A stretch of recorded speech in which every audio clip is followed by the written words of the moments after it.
Reverence, give me this lovely recap of what happened last session.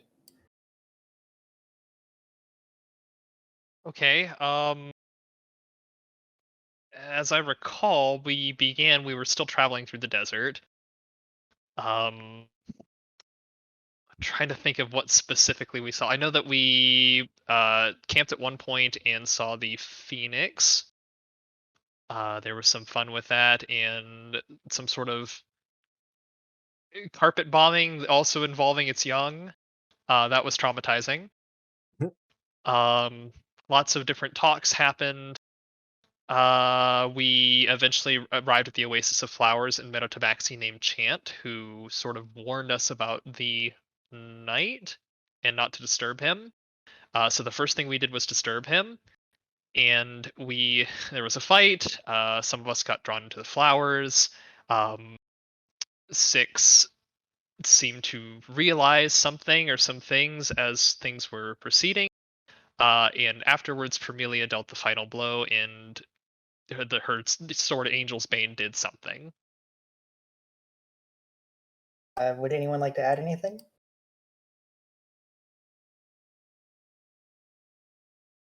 That seems like a no. Uh, we'll just pick up right there as Dust in this battle that you just fought is knocked unconscious by the magical sword. Armor flutters into dozens of butterflies of multiple colors that float away for a second, then immediately fall asleep all around the flowers around you. He lays there, unconscious, a black cat, his weapons, his armor, his shield, all nothing but butterflies that are asleep around him, lays calmly,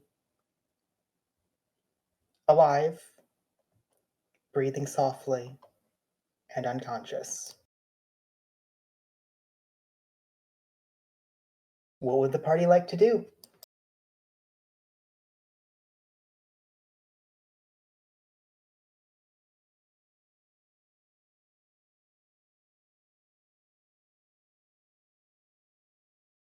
So I'm in this darkness in this quiet. Oh, Celia, I'm dying to make a pun. Leo drops concentration on haste to stop Carter from doing that. We're just He was waiting for the stunned for a dust to round.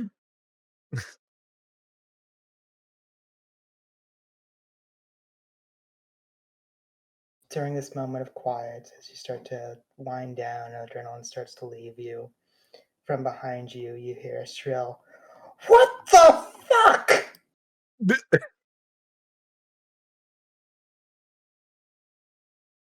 As the other tabaxi who has been here, Chant, peeks his head over hearing all this fighting and sees you doing the exact thing he told you not to do with an unconscious black cat around you, surrounded by butterflies.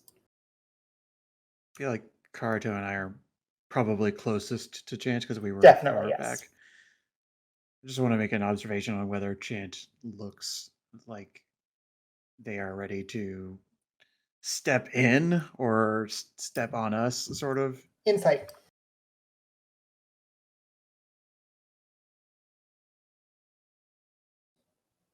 It, well, there is a mixture of anger in his voice. It doesn't look like he's even considering battle. It seems far more likely when you look at his eyes and the way he's trembling. He's angry and terrified. He doesn't seem to know what else to do other than scream and seemingly shaking from the sheer idea of what you just did.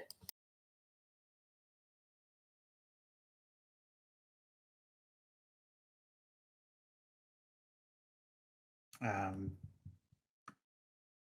I'm kind of imagining a situation where Leo doesn't want to take the lead, but he's also realizes that the rest of the party is a little probably predisposed and like taking a 5-second breath before they really have the chance to talk to somebody. So Leo just sort of turns around. He never had any weapons pulled out. He was sort of observing the whole time, but just sort of holds like a hand up to Chant as if like requesting him to pause, and um, just speaks and says,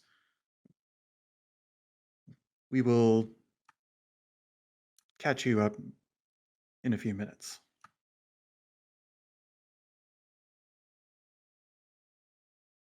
You see his eyes look down towards you, then back towards the flowers, and instead of listening to you, he seems to just be running over to some of the plants and hastily gathering fruit. Does it appear that the oh okay it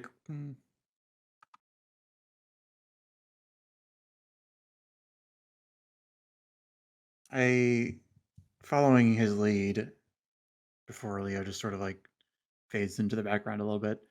I want to bring up another detect magic and see if the blinding light that was sort of surrounding this place is sort of fading in any way. Uh, Almost exactly how you described. It's There's still magic in the area, but you see it flickering as if it's slowly dispelling itself.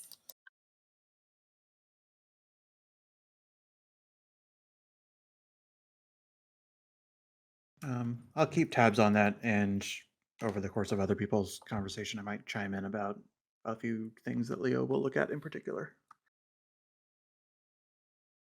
Okay, rest of the party. Anything you'd like to do?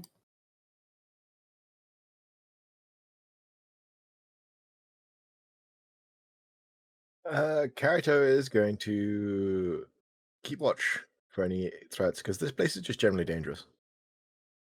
Roll perception. Perception. Where's my character sheet? There it is.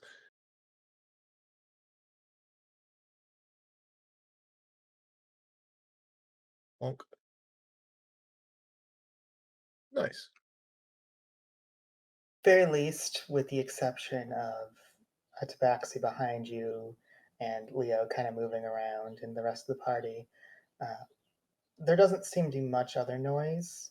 You every now and then hear the faint rustling of wind through the bushes and the water rippling with some definite liquid still inside of it, but nothing seems to be coming out or at you, and you're fairly confident, at the very least, you have a few minutes to breathe.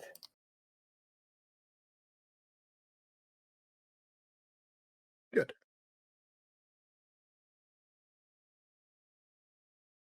Leo's keeping track of just the magic fading, but also Chant. He sort of has this fear of like, if we let him go without at least talking to him, who knows what sort of story will precede us at our next location. So if at any point it looks like Chant's about to leave, Leo might grab somebody, but for now, let him do his thing. Uh, as you're watching him and the magic, you can see schools of magic actually starting to fade and start to understand abjuration, divination, conjuration. It goes on and off as if it's trying to maintain itself, but it's like a power source got unplugged. It's going to fade soon. And you keep an eye on Chant, who continues to grab fruits and then grabs water skins out of his bag and keeps refilling them. At the very least, you know, if he is getting supplies to leave, he's going to be here for at least 10 to 20 minutes, and you still have time to grab someone if you need to. Okay.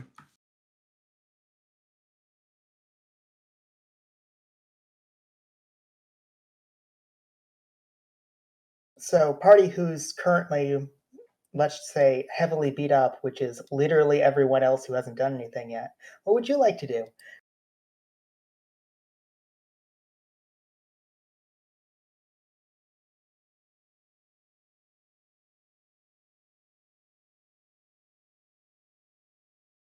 Sat here quietly wondering how many people are muted. I think they're contemplating.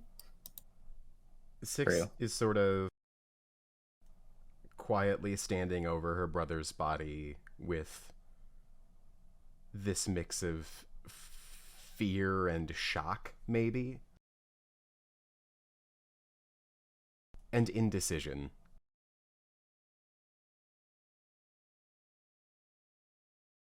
I think Rev has put his sword away and has stepped away a little bit, trying to give Six her space, but also kind of not looking for her as far as what to do, but kind of just gauging, seeing how she is, trying to kind of make sense of the situation. I think Celestra's kind of doing the same, just assessing her wounds and trying to stabilize herself and understand the situation. Mm-hmm. Would any of you like to heal each other during this time?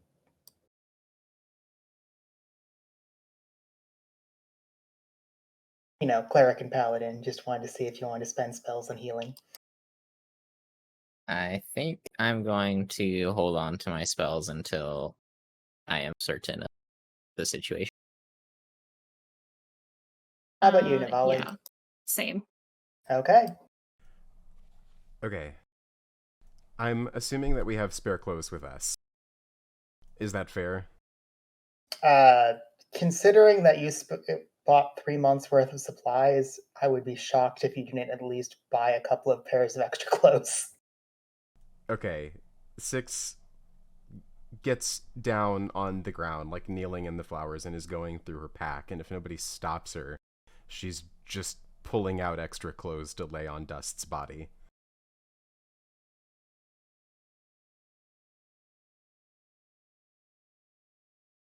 For the sake of painting me a picture, can you tell me what kind of clothes you pull out? I choose to think that she went for something pragmatic, rough spun, not flashy, ordinary, loose enough cloth clothes that could be layered with armor to be comfortable. Very plain.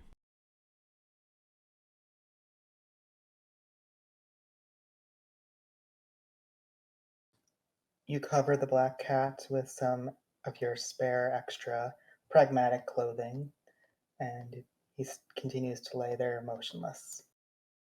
Clearly alive, clearly still breathing, but motionless. Permilia, are you okay? Navali, Celestra, Rev. I'll I'm alright. be fine. A little woozy, but, well, I'm fine. I'll be alright. I will also be alright. What happened, Navali? You were reaching in, but it didn't get you. I guess I was too stubborn for it. I'm not sure. I could feel it attempt to pull me in, but I said no, and I meant it. I'm sorry that I yelled at you guys. My feelings got the better of me and I couldn't understand what was happening. I was yelling at you to leave, but I couldn't see you trying.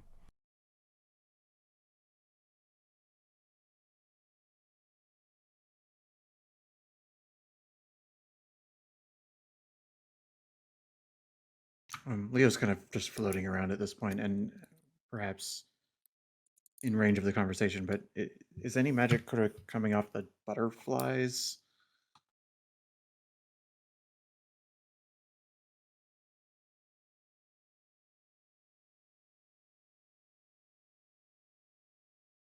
Skern?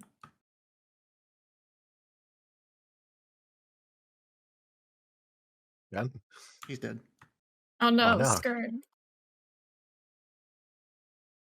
I'm the DM now. Yes, tell Oh. us, Leo. Is there magic? That's an interesting theory. There's always magic in your heart. We really are going full Kingdom Hearts. No, I refuse. Klein. Test. Hello. Hello. Test. Hi. Weird. Anyway, as I was attempting to say, There is no magic coming from the butterflies. There are magic in the field of flowers that you can see fading away, but the butterflies themselves seem non-magical to your eyes.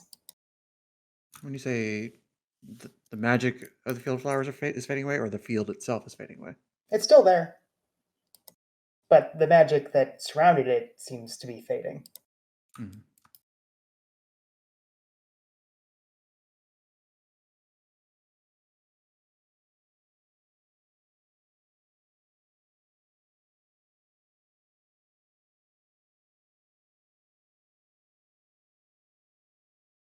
Is there any sense I can get that, like, I'm kind of strictly looking at the magic, but sort of transitioning away from looking at the magic and more looking at the effect that fading magic might have on the nature? Does anything look like it's like wilting and dying? Like, is this place going to survive once the magic's gone?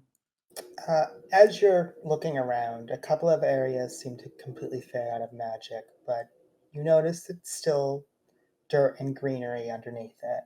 It doesn't seem to be dying when the magic leaves. Hmm.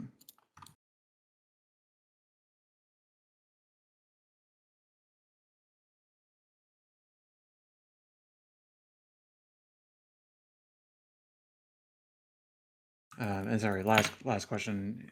Anything about dust seem magical once the butterflies have left? Nope. Seems like a completely normal tabaxi catman to your magic eyes. You don't see any magic items on him. In fact, the only clothes that's just plopped on.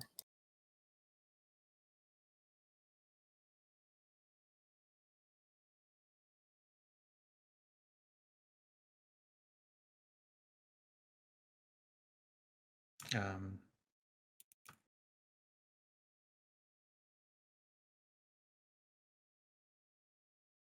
I feel like Leo's just sort of, as he's sort of in just like investigator mode, he's just gonna break the silence and say, the Oasis is changing for the better or worse. I don't know, but the magic is leaving this place after the fight.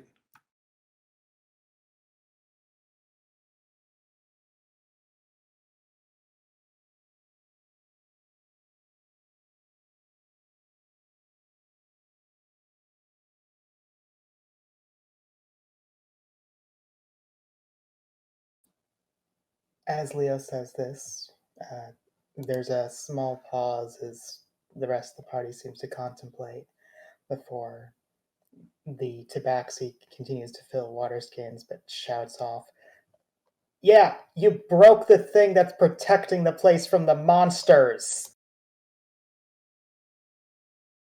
Fuck off. Roll intimidation. Sorry, let me get my sheet open.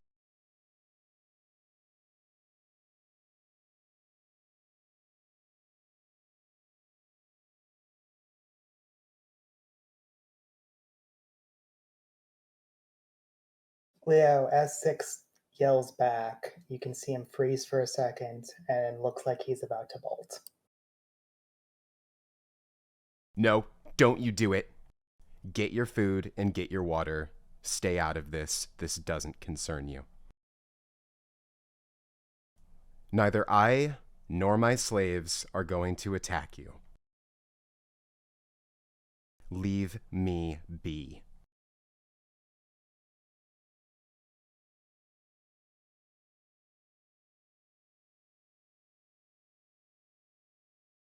From afar, you can see that he seems to just kind of sit down in response, not really knowing what else to do.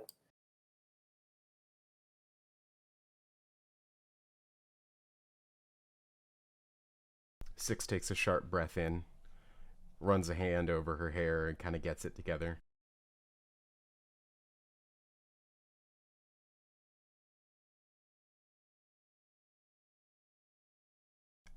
I don't know what to do. I don't know what to do. This wasn't supposed to happen.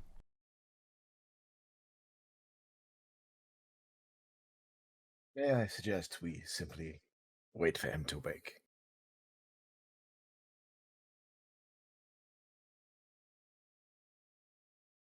Yeah.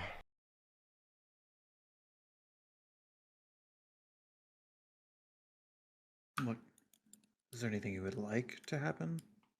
Ideally? I don't know. Why don't we secure this place and set up camp? Yeah, that's a good idea. Let's do that.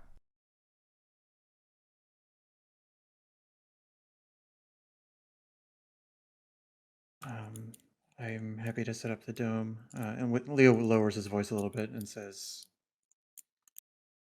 I don't know if sort of just like gestures his head towards Chant and says, would they be going to the City of Winds? Would there be sense in telling them a version of the story that wouldn't reflect poorly on us if we showed up in town?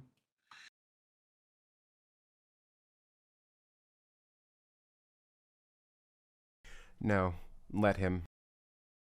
If we're known as the group that's strong enough to have defeated the spirit of the Oasis of Flowers, people will fear us, and they'll stay out of our way.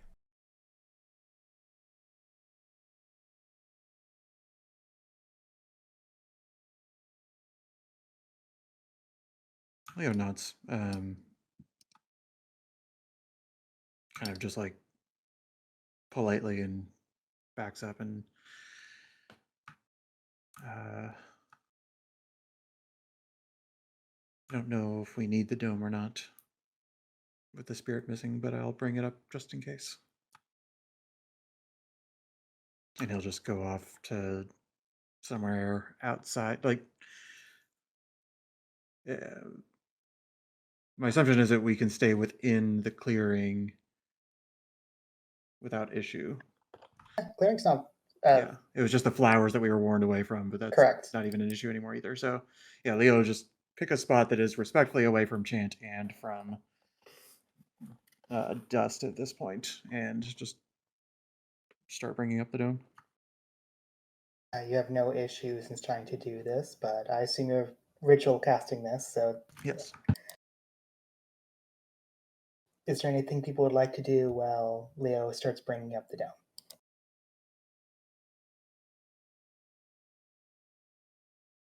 We potentially take a short rest. That would take a full hour. Dome's only going to take 11 minutes. Can we take a short rest when the dome's up? Yes. Okay. Sorry, that's what I meant.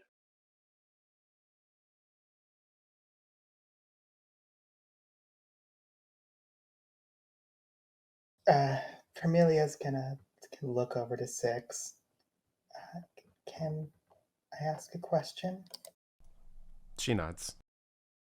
Should we... She's looking towards dust on the ground. Take him into the dome with us? She nods again. I'll help. Okay.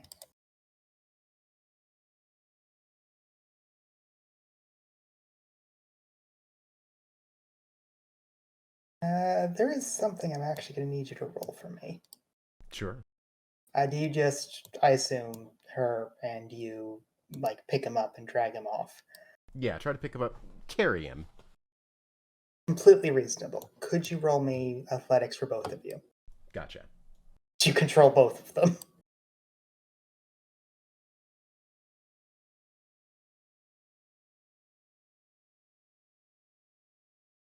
Why? Because she's a god.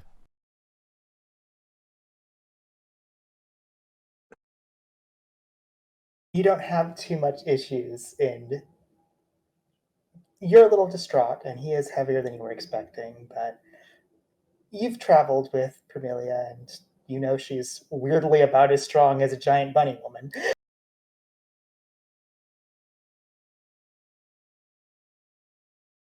When she pulls him out of the flowers, he seems completely fine, pulls him over to where Leo is currently preparing the ritual. Anything else people are doing while waiting for the dome?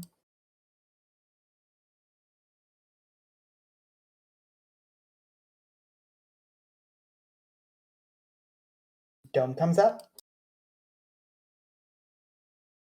For the sake of minor brevity, you may spend an hour and actually take your short rest. Oh, You don't all have to be near dead. Does this count as a normal short rest, or is it hit dice only, or how does it work in the desert? I am realizing something. One moment, please. Right. I am correcting myself. The area is no longer considered safe. You cannot take a short rest normally.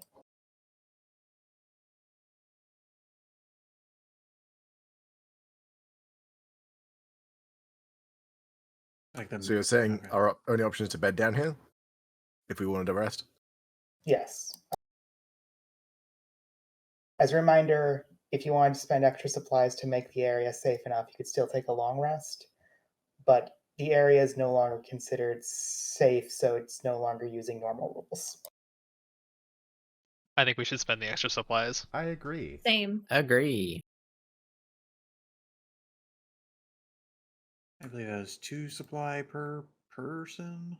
Yes. I'll look at it and detect it, but Does dust consume supply? In this case, yes. Because you are actively trying to protect him as well. Makes sense.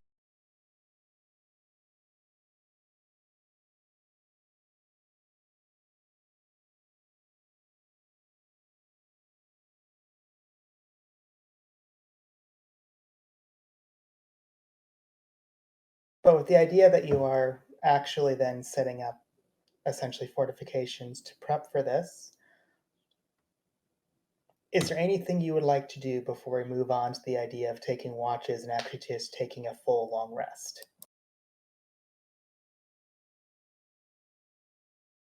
I'll just be curious how long Chant sticks around. He will stick around for about 2 hours, unless explicitly told otherwise. He is staying out of your way unless you wish to try and talk to him. Leo would just sort of whisper, unable to leave the dome. Like, well, does he look like Chant has enough food and stuff? Like, was he able to get everything he needed? Seems like he's supplied himself fairly well. Okay, never mind. We'll keep our shit.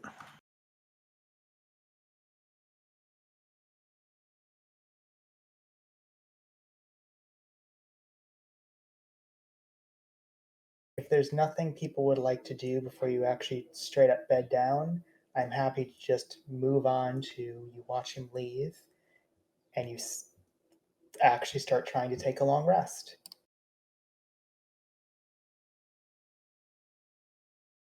I'm still going to assume you take watches. Yeah, well, before we start that, Leo just says out loud, "Is if we're all about to take." I assume that he might wake up on his own in the middle of the night.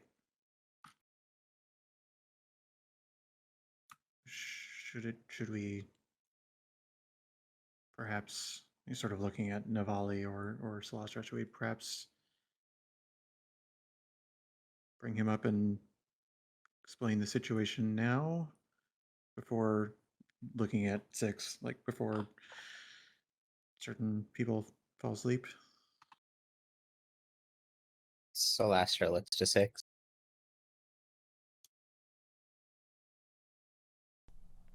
Are you ready to talk to him? No, but I won't be tomorrow either. I hate to bring this up, but we're all kind of tired and beat up. If he's immediately hostile, it could cause problems. I don't think we could catch him if he runs either.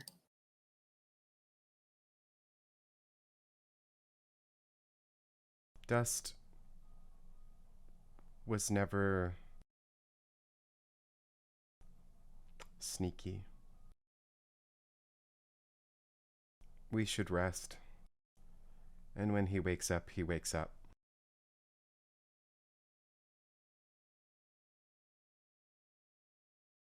Will we run into issues if neither you or Rev is awake to greet him?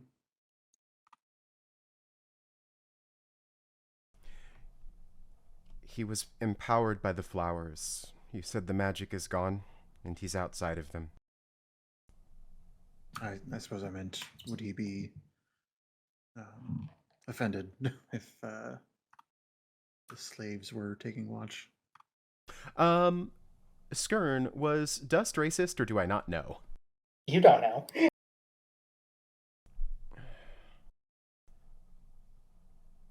I don't know. I don't care. There's no right answer.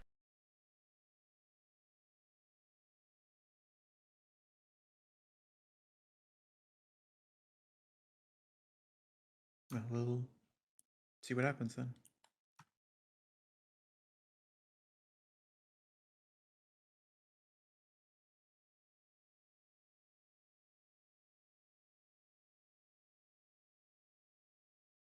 Is there anything? Oh, go ahead. I was just gonna say I'll just roll a die if we're just I picking was about to watches. say, is there anything else people would like to do before we go to your watches for the evening?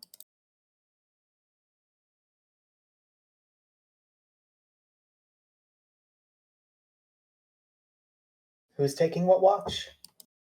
I asked to take watch with Karito. Kaido doesn't mind. In fact, he'll offer to go first watch. Sure. I'll take second. Rev will take second with Navali. Okie I'll hang out dokie. with Celastra. Watches have been decided.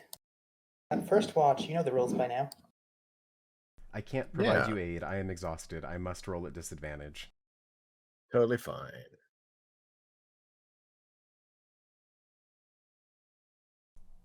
Makes sense. Yep. 6, you're distracted and can't hear or see anything beyond what is in front of you. There is still your half brother just sleeping feet nearby.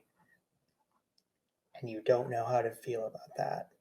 Karto, you're actually far more aware and are noticing earlier while you were waiting, there every now and then the sound of water, the sound of the oasis itself was it was nice. While there was silence everywhere elsewhere, this sounded like life. And it's still there, but there's the faintest sound that drops your heart immediately of just an endless scream.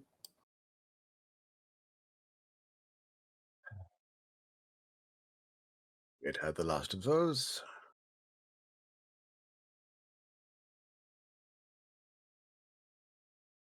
But it seems it has some distance. Feel free to discuss if you like.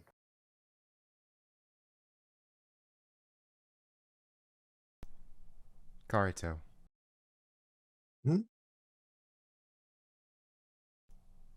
Yes, 6. You did what I asked you to. He looks surprised at this. We had a plan and we followed it. She nods. When I started to understand what was happening, I could see your arrows, and at first, I thought that you did mean to interfere, but I could see that you were trying to free Celastra. That was pretty smart. He offers a slight smile with that and says, I trusted that you had the fight well in hand. So many people rushed in to try to aid me. I don't know what to think about that.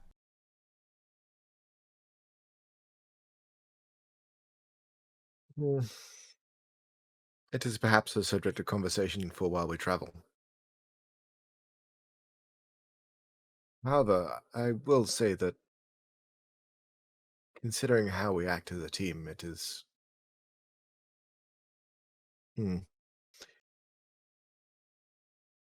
It is simply how we work, no? She nods.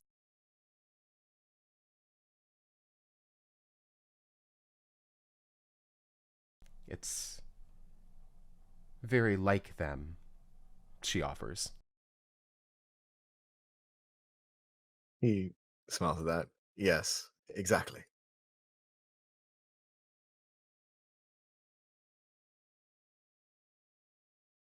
I don't know what comes next.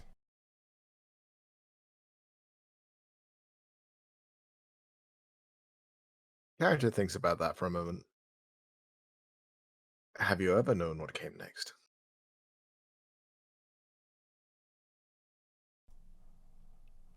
I don't know. It feels like I did.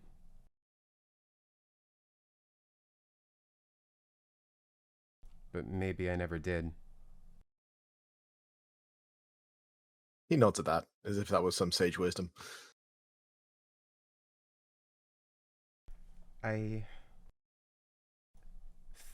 think that when we met each other, I underestimated you, Kareto. I apologize for that. He smiles at that with genuine pleasure. There is no apology necessary. I feel like we all made judgments at first. And of course, possibly all of us were proved wrong.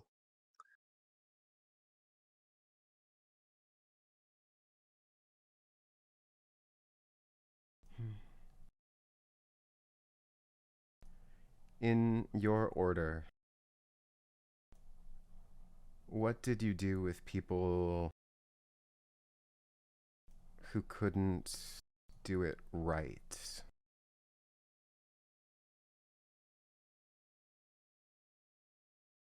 Well, they stayed in training.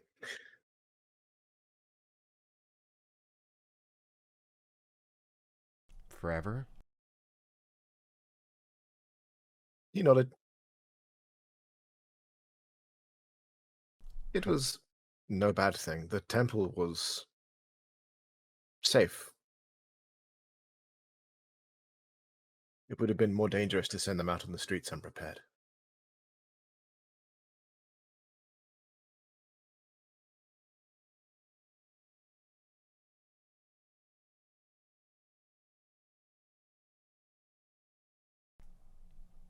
Do you know how old you are? Hmm. Well, the years after I was awakened. It's at this moment I remember I haven't actually given Karito an age.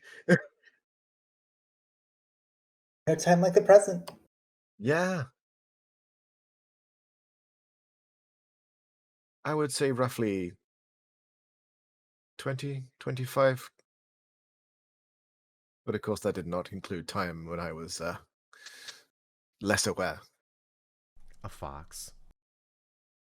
He nodded.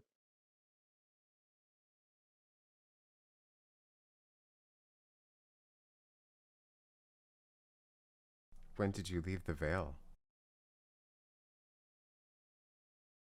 He has to think about that for a few minutes. Well, we have been together possibly for a year now, I think, out of character. Close. 7 months, about actually. 235 days. Wow, nerd.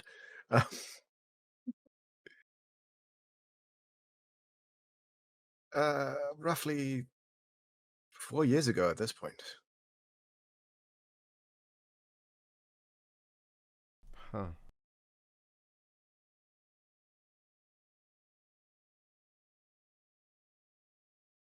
We're very alike.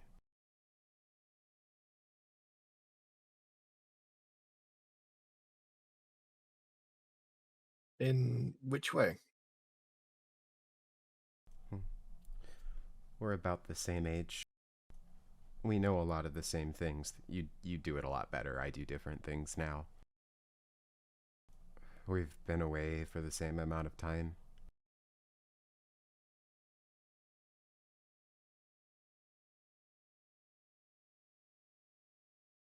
I suppose, yes.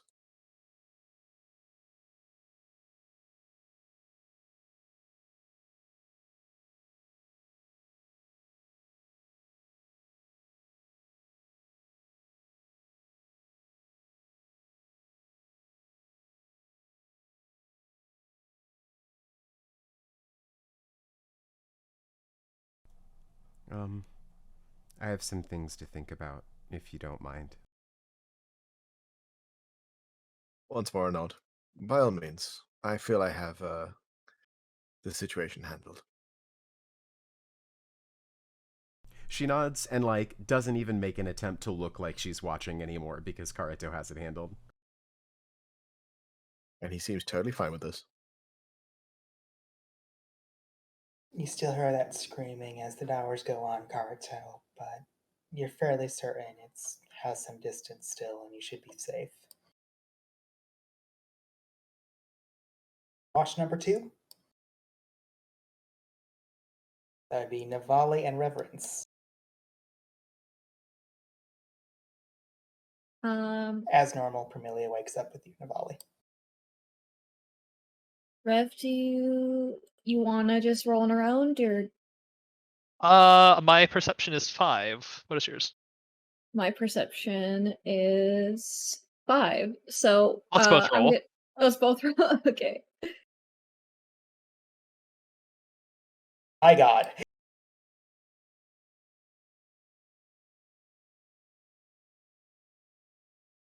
You both pay attention to the outside world, and almost immediately you pick up on what Karuto was hearing all day, of that constant droning scream.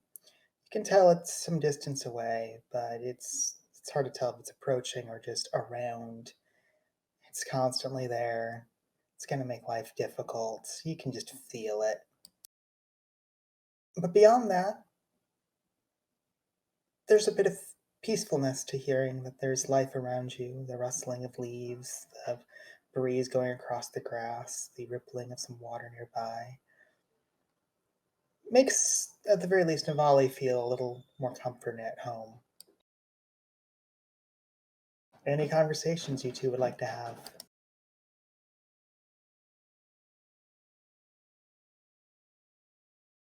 Navali. Hmm? Uh, uh, uh, Never mind. Actually, no. He looks really frazzled. Like, as soon as he locked onto that where the sound was coming from, he probably had a very kind of physical, like very visible reaction, and he looks very stressed. Rev, Yeah. are you don't look okay. Are you okay? Yeah, I'm fine. I'm fine. But I wanted to ask you something, regarding, well, we talked before a little bit about our prior histories, that sort of thing. Yes.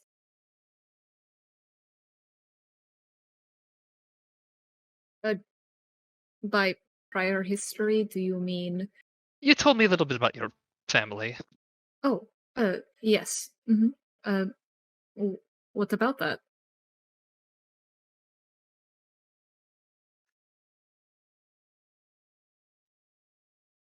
What what was it like living with them just on a regular day? Maybe you said before, but I guess a lot of recent experiences have sort of involved our comrades' families, I suppose. And it got me thinking. Um, well, most days I spent time with my father, uh, mostly out in the garden helping him. And she kind of like puts her hands up in quotation mark with helping. But on the days my mother was home, I would spend most of the time with her.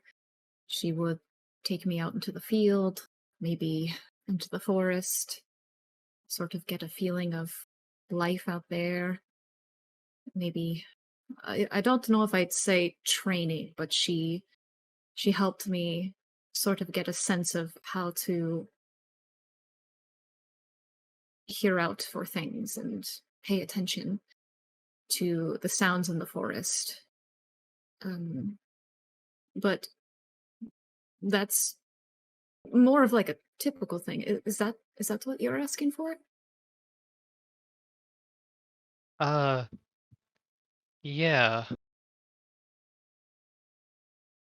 Um, yeah, that's what I was asking for. Thank you. Do you mind if I ask why? Oh, it just sounds. I don't remember much from my time with them. It wasn't like that, I guess. I think I remember you mentioned little things here and there about your family. You weren't close, from what I understand. Yeah, we weren't close.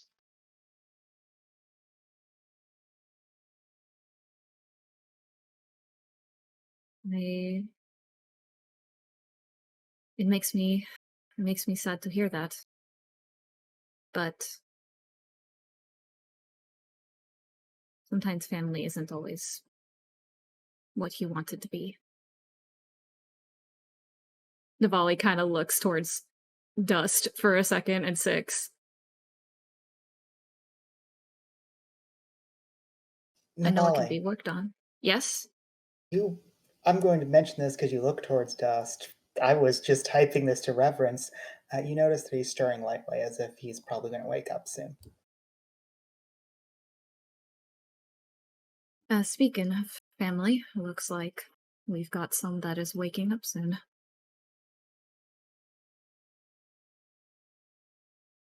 As you say that, Rev's kind of looking a little past Navali, and he says, just kind of on the heels of that, Perm, are you okay? Permelia, sorry.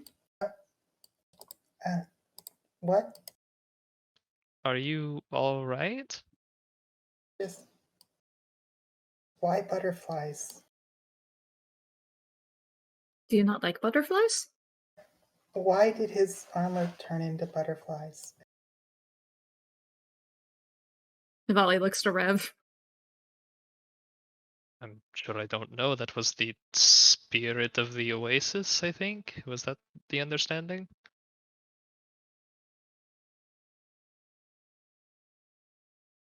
Why? I couldn't tell you. What are they?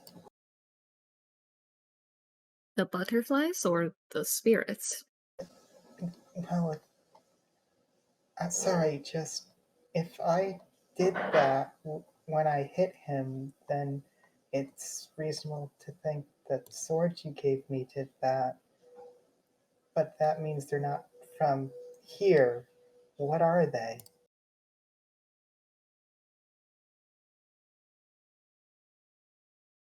Ooh, wait, your sword got rid of it, Parm? Uh, you gave me the sword? Do you remember what it? I'm sorry, just frazzled. Do you remember what the sword does? Out of character, I don't know if I remember what the sword does. Like, I don't think Navali remembers. You want me to give a reminder of what Angel's Bane does? Remember I when know as Butcher a hit a fiend and it turned into a bat and then he squished it? Yes. I know as a player I know what it is, but I don't know if Navali knows what it is what I'm trying to say.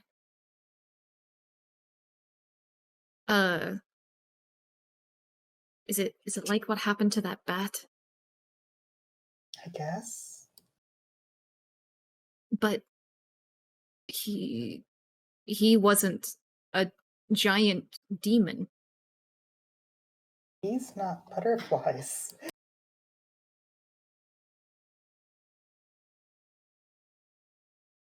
Are you suggesting the armor was a demon? Am I following?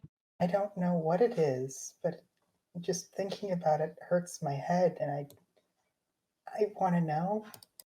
Does that make sense? I mean, yeah, that makes sense.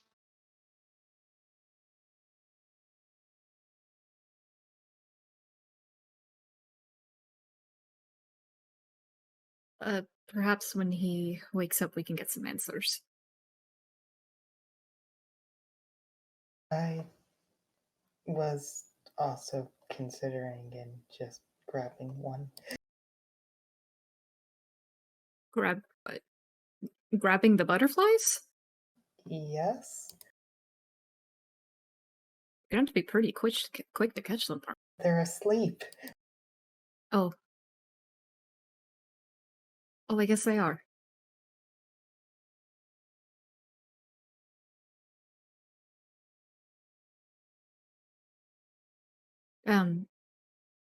Should we wake the others up? For grabbing butterflies? No, for Dust. He's waking up soon. Oh, sorry. I'll be quiet. I don't know. We're talking a lot about butterflies today. I'm not used to people's armor turning into butterflies. It's alright, I'm not used to fighting creature mystical spirit butterfly armor in a bed of flowers that paralyze you. Is that what happened, Rev? Did you Sorry, get what was paralyzed? that? In the flowers? Yes. I wasn't paralyzed.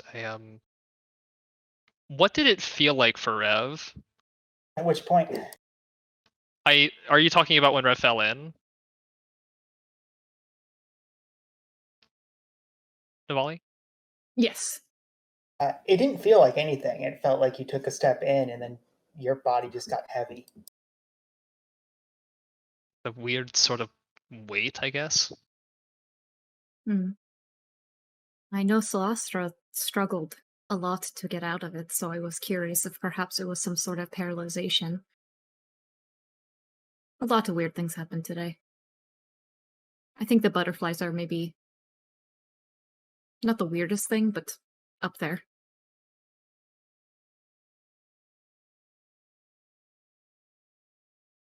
Navali? Yeah. If I try and grab a butterfly, could you tell me what it is? I can certainly try. Navali says with no hope in her voice. Sorry, I should ask for permission. Reverence, you're technically the leader. Am I allowed to grab one? So this happened earlier. Were the butterflies asleep since this happened? Yes. They're asleep for 3 days. Like, do we know that number specifically? Like, Vermilia somehow? does. Did she indicate that it would be for 3 days? I will state at this exact moment, they're going to be asleep for a while. Would it be better to just grab one when everybody wakes up then?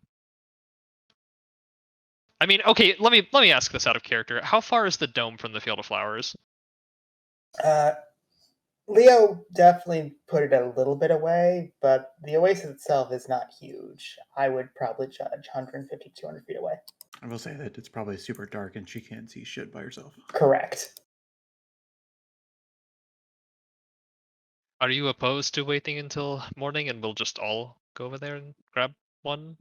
I'm concerned about the screaming coming and crushing them.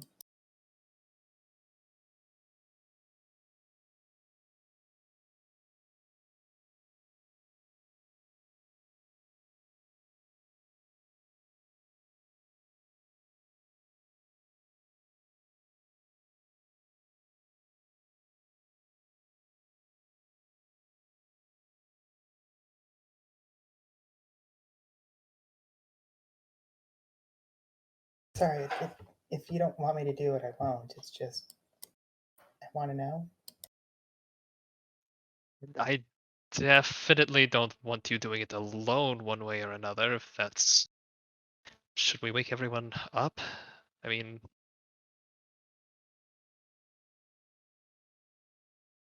As you're talking about this is likely when you hear another stirring and just a grunt and the movement of someone else who is waking up completely. I think perhaps we should. Uh, ow. Ow. hello. Hello. How are you feeling?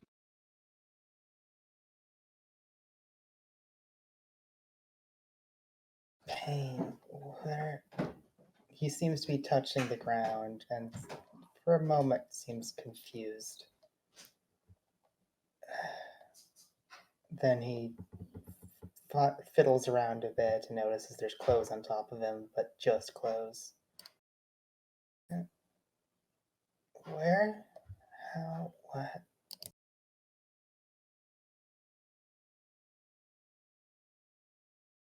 Sorry, who are you?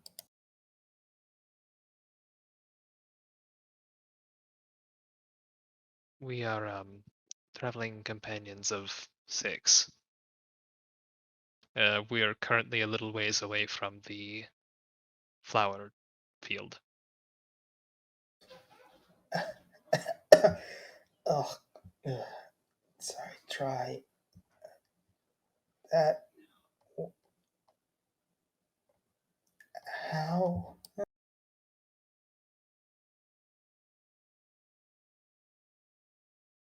think Rebel kind of looked at Perm. She has no idea what he's talking about. How do you mean how? How am I here? Do you not remember how you got here at all? Ugh. Sorry. Head's still a little fuzzy in a few ways, but no. Let's start from the beginning. Hi. I'm dust through the willow field. Uh, we're in the Oasis of Flowers still, right? Correct. That tracks, but I shouldn't be able to leave the flowers.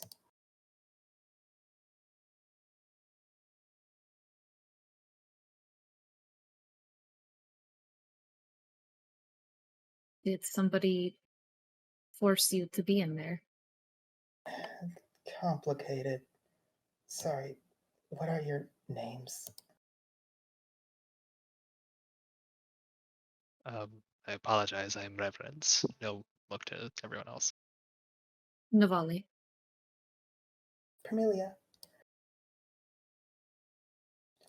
Right. So he kind of looks between the three of you and pushes himself a little bit up to his feet. Hold on. And tries to put on the clothes that Six laid on him. It's honestly, Six, can you answer a question for me? Sure. How big are you? 5'8", lithe. Weirdly well fitting.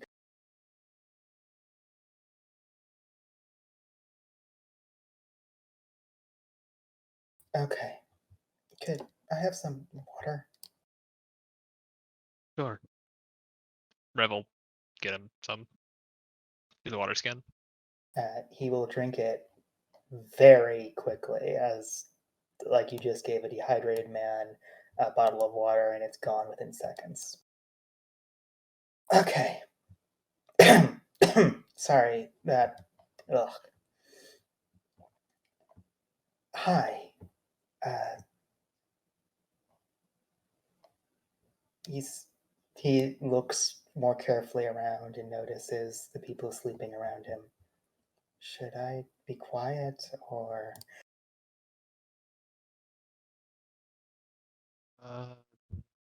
Navali, what do you? I mean, should we wake everyone up? rather you didn't wake her up right now. Oh. Okay. Sorry, it complicated. That's fine.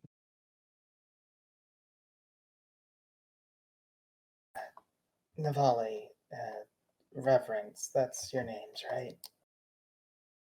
Yes.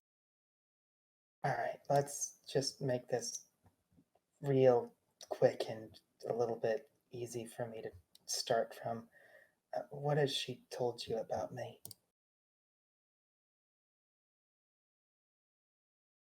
That you are her brother.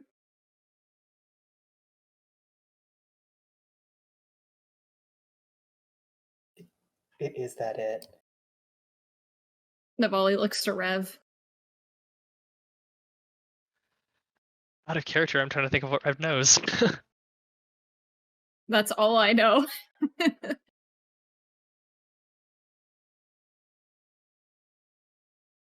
least that's Skern, can I make a roll to see if I can remember anything else? You know what? 6, you tell me. Can she make a roll to see if she remembers anything else? I can't remember what I said out of character, but we've also had a lot of conversations in between. Navali or Permilia, but not Rev. Okay. Amelia's Uh, staying quiet, so Navali may. What should I roll? Wisdom. Wisdom. You don't remember stuff. She's mentioned some other things, but unfortunately, my mind is a little hazy at the moment. Okay. Well, that makes things easy to start fresh. Hi, you can call me Willow. I'm her half brother. Father was kind of a dick who trained both of us, and I am supposed to bind the spirits here with my body as kind of a last-ditch effort, and now I'm not doing that.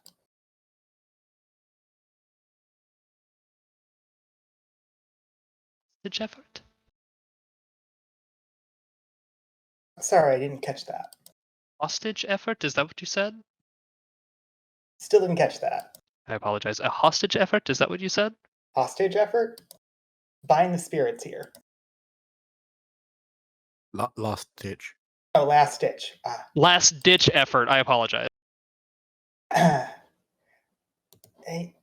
Well, complicated situation of we knew the spirits are dying, so they needed something to keep them bound here. I'm a catalyst. Yay. Don't say it next. Damn it!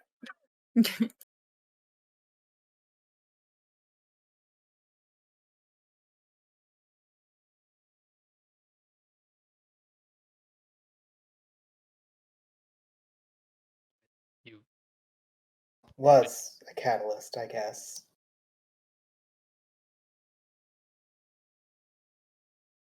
catalyst for what? Binding.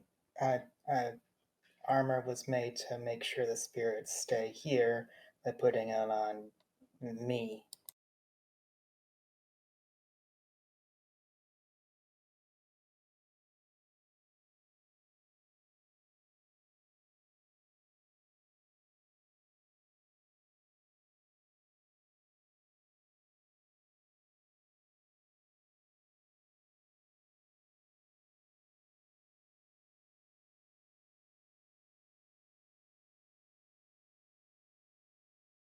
And this was not your choice.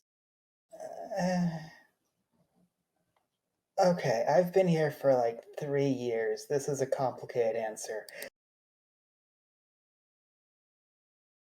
Is it something you don't want to go back to, Let's use the word regret. right?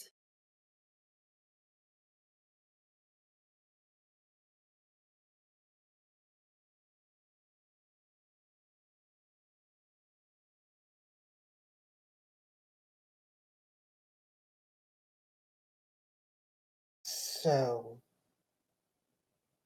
let's back up. I'm not supposed to be able to leave the flowers. I should be dead. Thank you? I think. I'm not dead, right?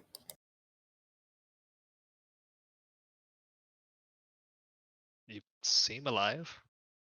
Okay, I guess there was always the possibility that this is the hells, but you tell me if it is, right? It's not to my knowledge, no.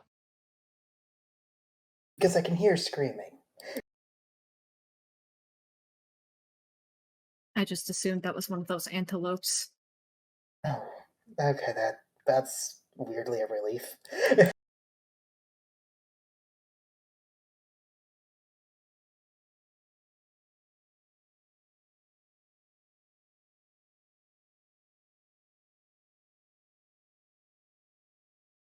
So you've been here for 3 years.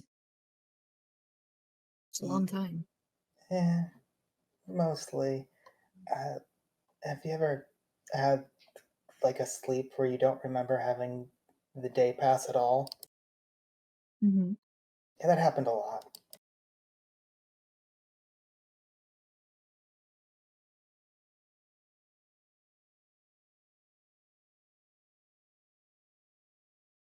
What happens now?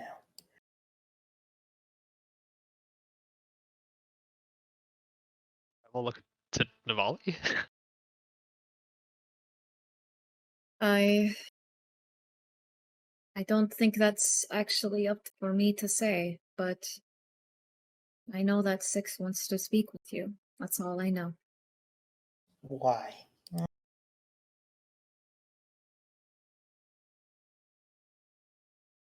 Right, you don't even know who I was I'm beforehand. That dumb question, I'm sorry.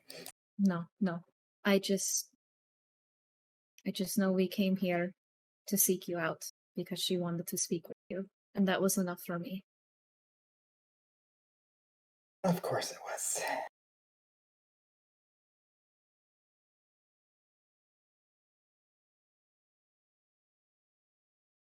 Well, I hate to ask a secondary question, but do you have food that I'm allowed to eat? Of Kind course. of haven't done that in like 3 months. Years? 3 years. Rev will get him some rations.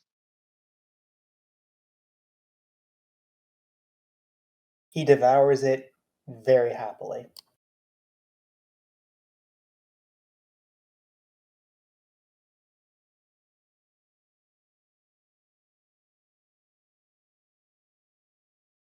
Well, I will ask, as the DM, is there any other interactions you would like to do before you wake up people?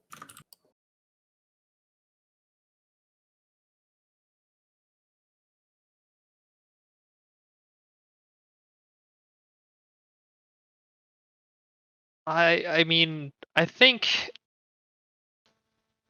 when he's finished eating, Rev would ask Willow. You asked what happens now. I'm curious, do you have any intentions? Well, I get the feeling I'm going to have a conversation with my sister, and there's going to be the conversation might get loud, and I'm a little bit afraid that you're going to draw your weapons on me and I'm unarmed. But beyond that, no.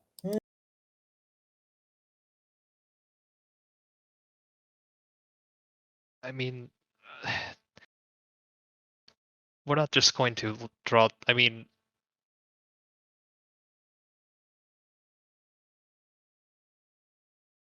okay, what about, let's say, after that? Do you have Any, like, what do you want to do?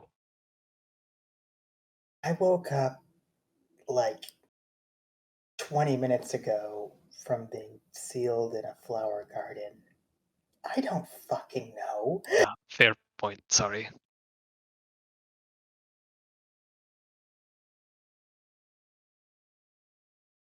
That's all. Rev won't press.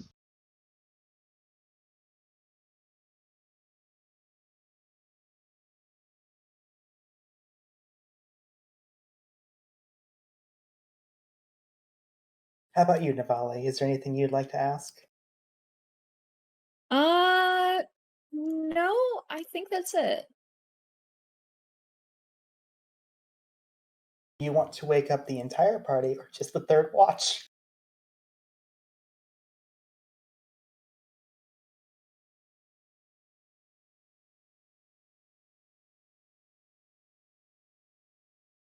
I think I don't want to disturb everybody getting a full-on rest. But what are you thinking, Rev?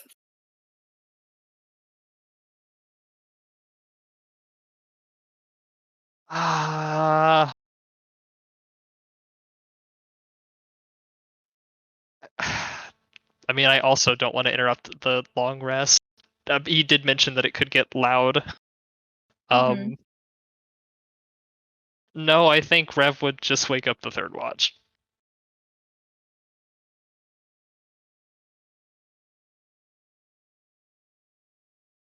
Willow is going to try and go to sleep with you just before you wake up the third watch, as if trying not to cause disturbances when he sees what your concern is. That being stated, Leo and Celestra, as you're woken up, you do notice that Six's brother has definitely moved in the night. And is wearing clothes. He's wearing clothes.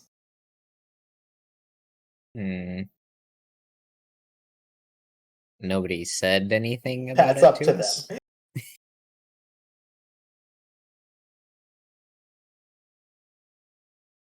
Well, I mean, it's sort of if we notice before, like, I assume we don't get woken up and then Navali and Rev instantly pass out. So Like as you soon as could we explain get woken things up, if you yeah, wanted and to. Leo just sort of like nods head towards Willow and says, "All good." I will nod.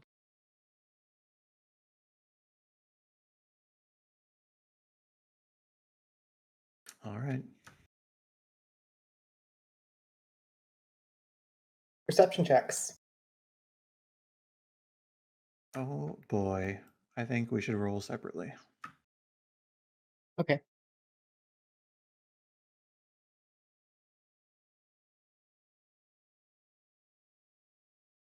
Amazing. These perception checks are really good. Almost immediately, you hear the same thing that everyone else has been hearing, which is that droning, screaming sound. Both of you can tell that it is definitely coming closer over the course of the night, but you're fairly certain, at minimum, if it is actually coming towards you, it won't arrive until the sun is up.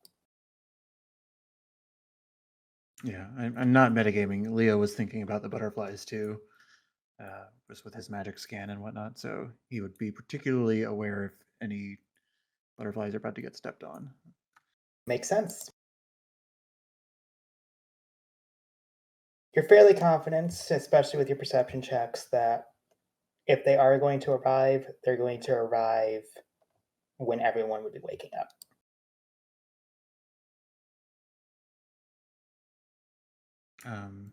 Are our perceptions high enough to know if Willow has actually fallen asleep? You think so, but you're not completely sure. Hmm.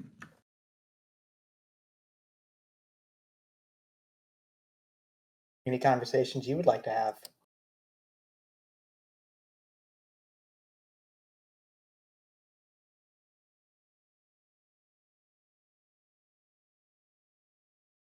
I don't think Celestra has anything in particular. Uh,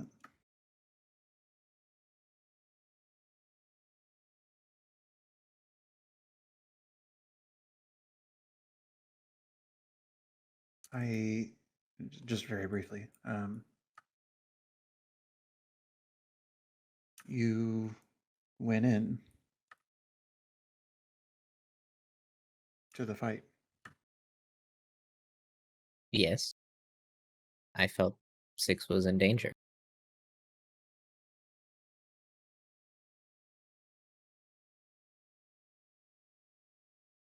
Are you okay? I'm much better now. Maybe could have made some better informed choices, but we all survived. I can't tell if I was useful or useless. I can't tell if you did the right thing or if I did the wrong thing. I think a lot of us might feel the same. It was a particularly complicated encounter. I wouldn't say you've done anything wrong. I mean, I had my hands in my pockets as my friends died, but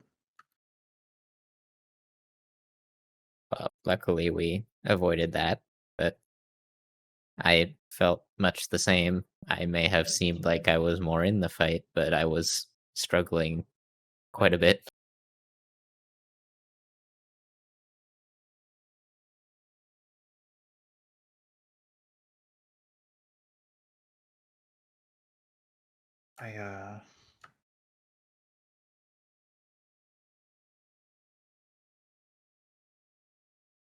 I haven't really talked to Six about it yet, but you alluded to something that that I should ask her about, and of course, over the course of our travels, you've heard her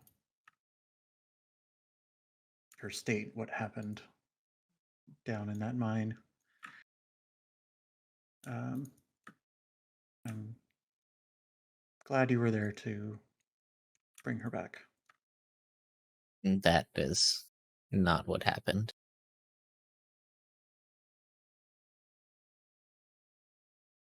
It wasn't quite so easy. I tried, but I failed.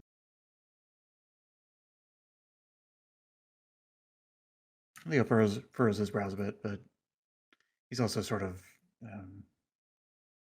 not entirely sure if Willow's awake and not wanting to be too explicit. Well, you were still there, and you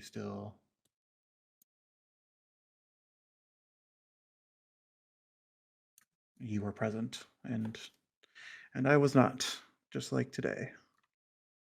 So I appreciate that nonetheless. Well, I thank you, I suppose, but I wouldn't feel too bad about anything that happened today. I don't think you should feel particularly responsible for anything, but even back then, it was the effort of the group that helped us succeed in the end. It wasn't only me.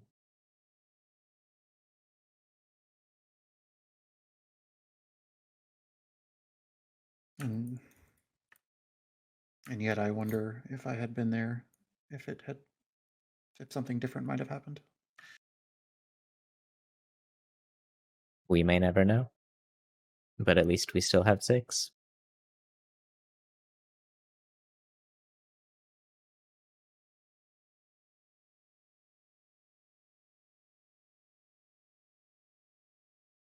Leo just kind of turns away and starts listening to Antelope in the distance. Does he seem like upset or just like sort of content with the situation? I would say he is solemn. You Mhm. you can imagine. It's Leo. Okay. He's second guessing himself, blaming himself, yada yada yada. Like Okay. you don't have to roll for that.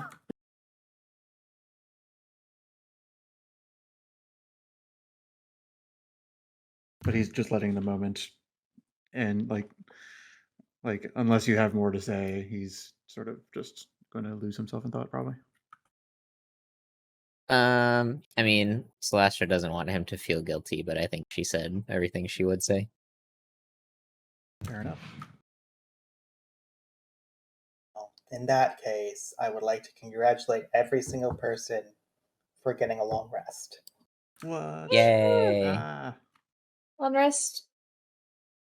I should mention Leo brought up the dome again during the watch, so that we don't immediately be Yeah, I outside of the dome when we wake up. legitimately always assume that. I missed you, spell slots. That you did. You know who's very happy about the long rest? Permelia. Yeah. Leo's also happy. He likes spells. 6, do you want to tell how close she was to dead? No abilities, 3 hit points. Yeah, she's fine. She's a god. Mhm. I mean, she is. She struck the last blow. With everyone feeling fully rested for the first time in weeks. Yeah, about a week. You all come to with the sound of screaming in definitely coming towards the group, but still with some distance and not in visual sight yet. That's going to be a problem for future you. Current you is waking up, getting everything ready, noticing that the black cat is dressed and awake and kind of pushes himself off to the side, knowing what's going to happen soon. Camellia is still staring at the flower field when she wakes up, as if curiosity has definitely struck her. The sun is out, the oasis is still there. What would the party like to do?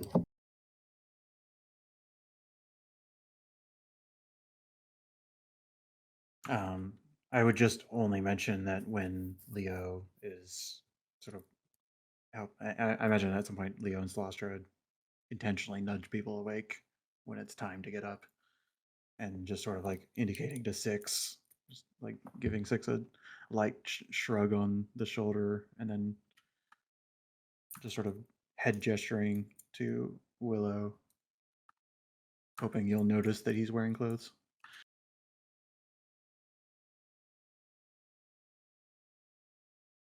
I think Celestra would also mention, if it's not obvious, the screams are getting closer. With the amount of perception checks that everyone made last night, the only person who wouldn't immediately realize is Six.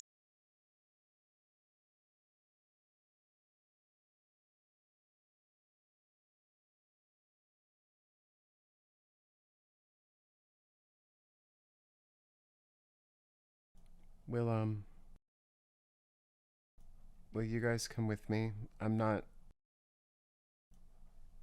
as good at talking as several of you are.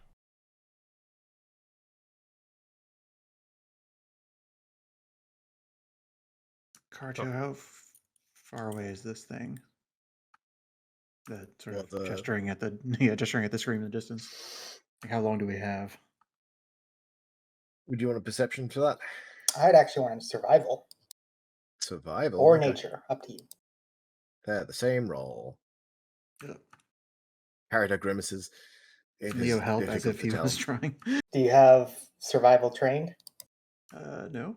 Then no. It is difficult to tell. I'm not used to gauging distances in landscapes like this just yet.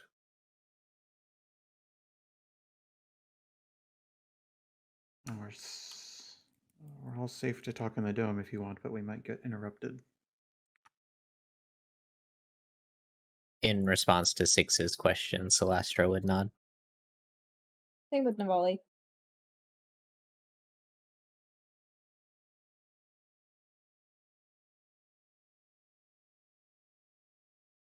Okay. I'm going to go over there, and I'm going to do my best. And if you want to come with me, you can. We're in a 10-foot dome. I can hear you. Oh, I thought he was standing outside. I'm sorry. I misunderstood. In that case, I don't say that, if I can retcon that. Sure. He knows what a dome is. He probably didn't want to run away. I simply misunderstood you about him being near the flowers. No, he was edging closer to the edge of the dome, not near the flowers. That makes Cornelia sense. was staring at the flowers with curiosity. Gotcha. Before you go over, Leo just says, I don't want to control the conversation, but when we first encountered one of these antelopes, you and I were having a verbal conflict, and it seemed to come towards us. Just flagging that as a... She nods. The look on her face is very much like she's expecting to be patronized, and then when you say what you did, she's like, oh, that makes sense. Yeah. Her expression softens visibly. She takes a breath and kind of wanders over near Willow, who... Does she know that he is going by Willow? No. You've always known him as Dust. Oh boy, about to dead name my brother. Dust? What do you want?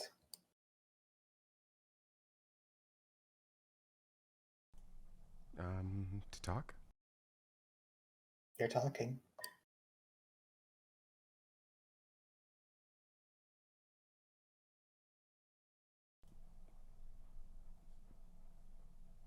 Yesterday was... You were...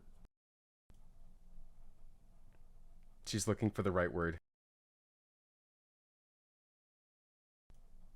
Pretty. I'm sure the spirits will take that as a compliment. The spirits? Yeah, do you think that was me? I don't know if it was you. Something happened when Promelia struck you. I wanted to ask about that. Oh, I'm sorry you couldn't tell. Yeah.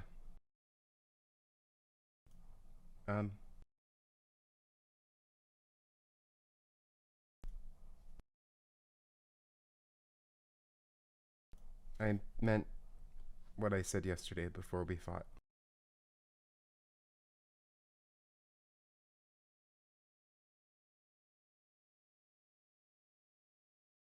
Refresh my memory.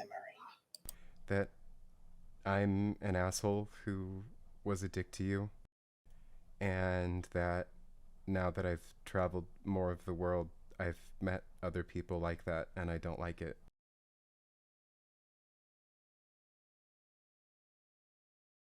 I need to ask you something, and I'm going to be very frank with you, especially since I can tell all your friends can hear me.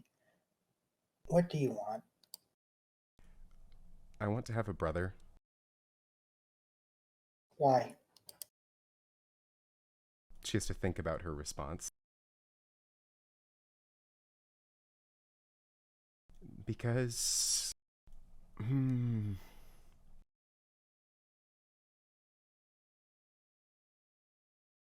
I want family. And Dad isn't it.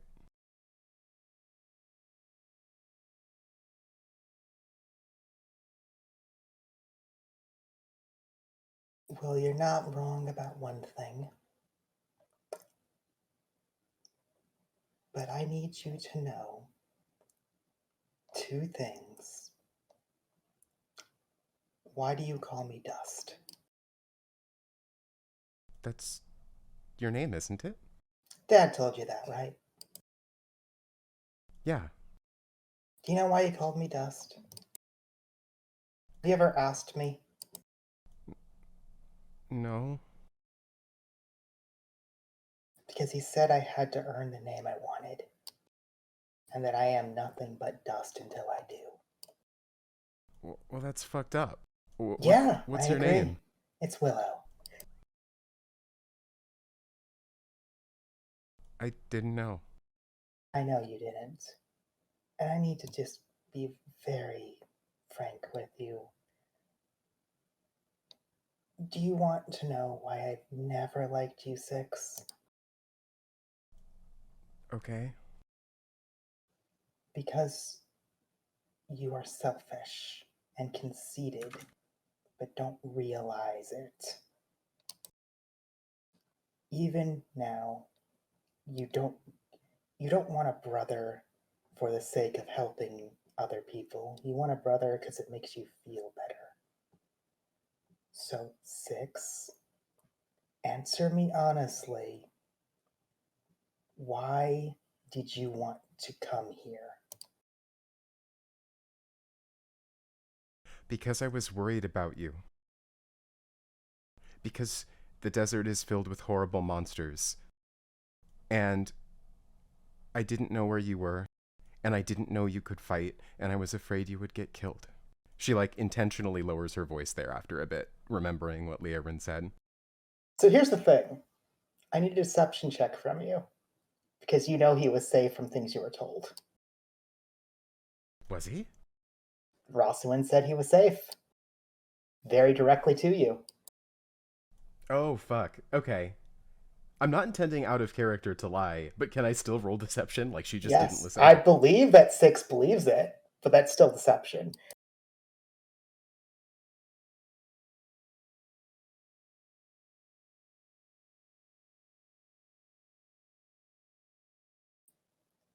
Six.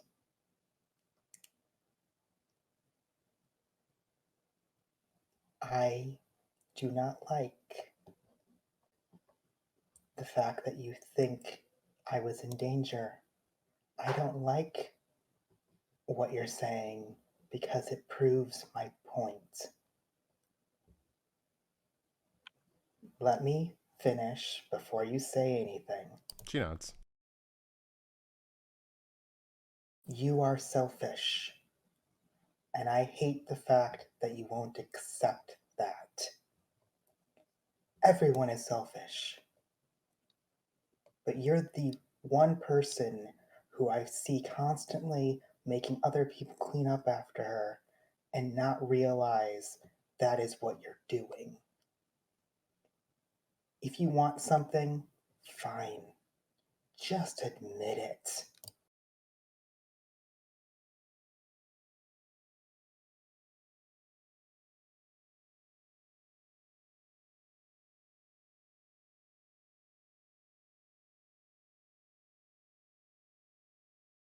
She's watching him. Not She's one staring zero. to see your response at the moment. Thoughtful, sad? Looking for what to say.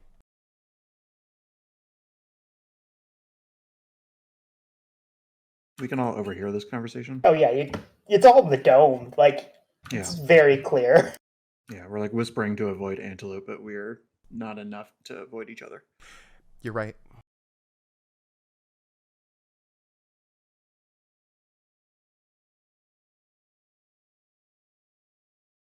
You're correct. So what do you want?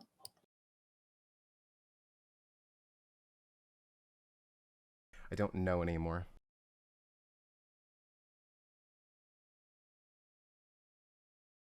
What did you want? I wanted to come find you, and I wanted to say what I had to say, and I wanted to see you. I had hoped that it would be under different circumstances, and I could learn about you, because I don't know the first fucking thing about you. I didn't even know your name. Fuck, I'm a fucking idiot. And I was hoping that one day maybe we could be friends once I've grown up a little bit more.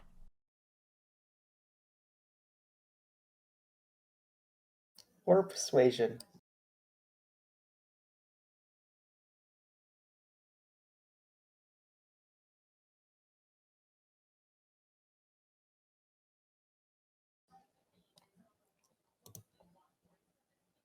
Six. Do you remember when we first met? Does she? Do you? I'm allowed to ask this question to you. Do you feel like you would need to roll for this? I'm going to lean into the carelessness. She doesn't remember. Okay. No. You just decided to show up one day while Dad was upset and constantly getting drunk and high. And then he decided, no, all that effort that was put on me, he's gonna throw it all away because you're more important. And he threw a lot away just to make sure you were happy.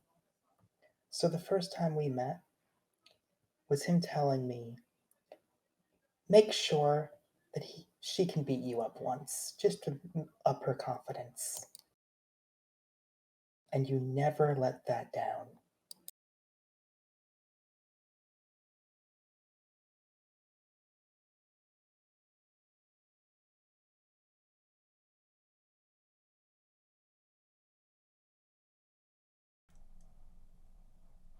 Dad's an asshole.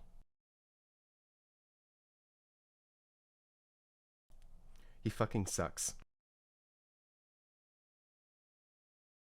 I agree. Your friends seem nice. They're good people.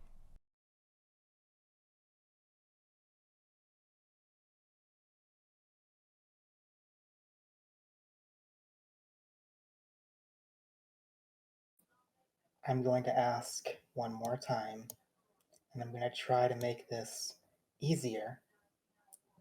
There is no way you're in the desert just for me. Why are you here? Do you know what an eidolon is?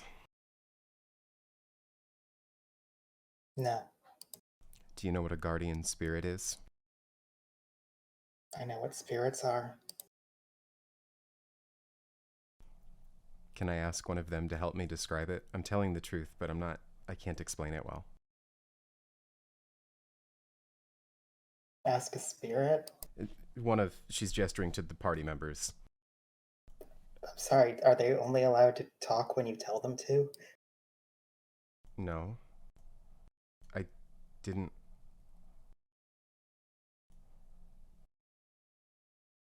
Listen, the bunny woman talked just fine last night. I can tell they're not slaves. She has that They're not slaves. Weird brand on her head, but I just assumed she's into that. They're not slaves, and they are my friends.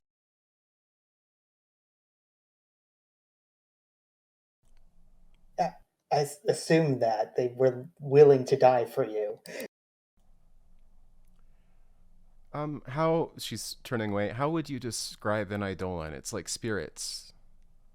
Yeah?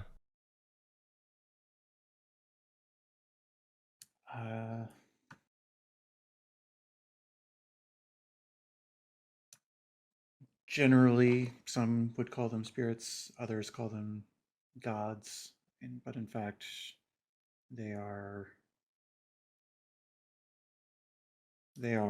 something in and of themselves that seem to cling to a word or purpose, and many crave them as weapons or uh, or connect with them in a more sort of wholesome way. They are mystical, misunderstood. I've heard that some of them are represented by animals, spectral animals. I don't suppose you remember seeing any spectral animals when you were in the armor. No, but remember that druid that was always with Dad? Yeah? Yeah, they mentioned he had some kind of spectral thing around him for a second, and I was just told it was something weird after the armor got bound to me. They're made out of the souls of people. When a bunch of people die in a place, they become one of these things. And they're magic. They fit some sort of ideal. And some people are using them to conquer and control people, and some people are using them to fight monsters and keep people safe. My mom's soul is in one, and it's here. And I want to go find her. And then, after that, I want to go back to the City of Winds because I think that Dad has an eidolon and is using it. That's not there. Do you know where he is?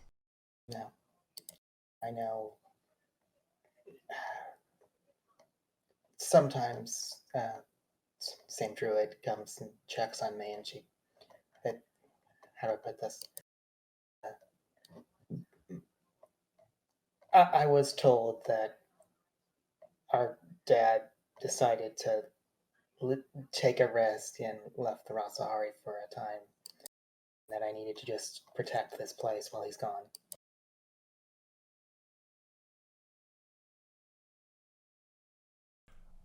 I think that he has an eidolon, and it's tied to a place that is near the City of Winds. I'm going to go to that location. I'm going to learn about the eidolon so that I can defeat it. Hold on. Gonna go beat up Dad? Yeah, I'm gonna kick his fucking ass. Why didn't you lead with that? I don't know.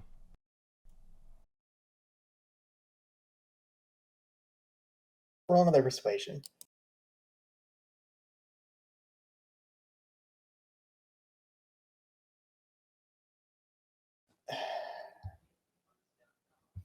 Alright. I'm gonna make this as clear as possible for you, because I know you tend to get in your own head. You are very selfish. Stop pretending you're not. You'll be happier and a lot more tolerable if you just accept you want to do something and just do it. You want to beat up Dad? Fuck yeah, beat up Dad. I'm gonna punch him in his smug fucking face. I mean, he'll probably like it until you do it a second time.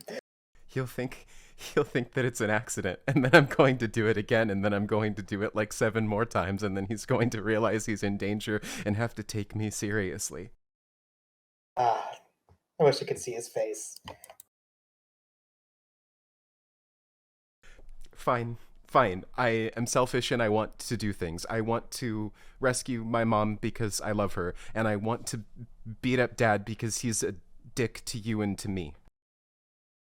You didn't need that first part. You can beat him up for yourself. And I told all of these people that I was coming out here to apologize to you, which was the truth, and they just came with me. They're not selfish. I mean, I watched that woman take like 3 blades for you. The fuck is wrong with her? I told her not to, and she did it anyway. Leo clears his throat, just making sure people don't get too loud. Navali crosses her arms.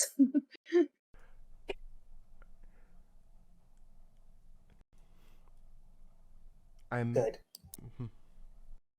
She nods. I'm not who I want to be. And I want to be a better person. I want to be like them. That's what I want.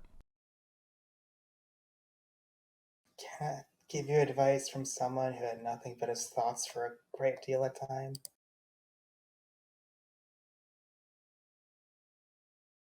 I might have missed part of the line. What was it? Can I give you advice from someone who had nothing but his thoughts for some time? She nods. Don't be like someone else. Be yourself first. I think you were an asshole because you were trying to imitate Dad. I was. I wanted to be like him. But I can't be like him, and that's probably better. Good. Then be someone else. Be you.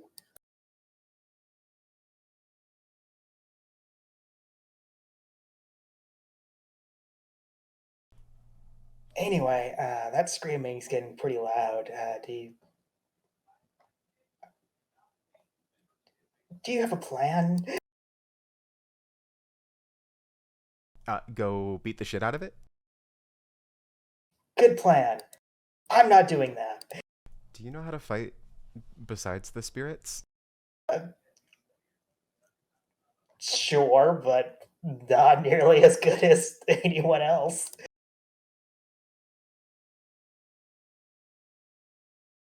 Six seems a little bit uplifted when she looks back to the rest of the group. Do you want to go beat the shit out of it? I assume you're talking to the group. Yeah, to the group. Is it clear that there's only one? With the perception checks, I will let you know that there is only one, yes.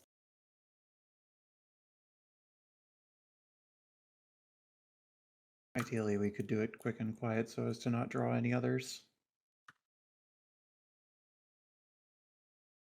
But sure. Why not? Let's fuck it up.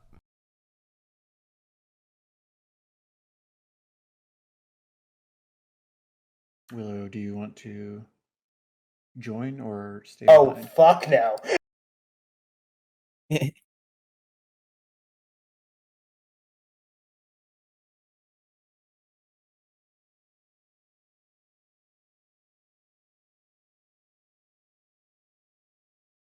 Well, Chance said, kill them quick, because monsters are attracted to them. Let's kill it and move it away. If we intercept it quickly, it won't get too close. Agreed.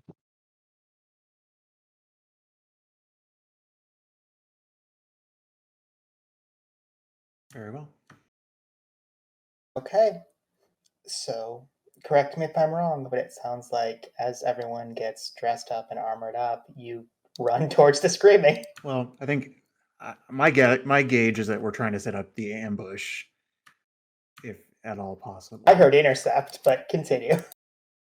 My vote is on intercept, not ambush. Specifically to go out into the desert and meet it where it's at, so that it doesn't get to the oasis. Oh, okay. That makes sense to me.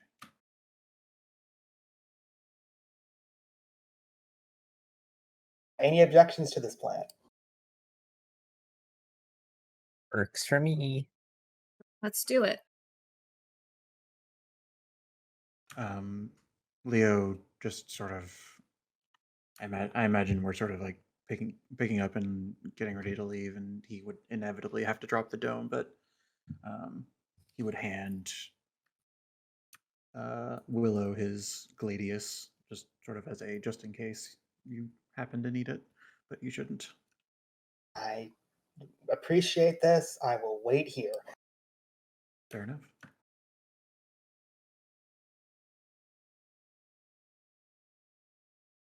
Okay. You head out to intercept it, and we will take a small break.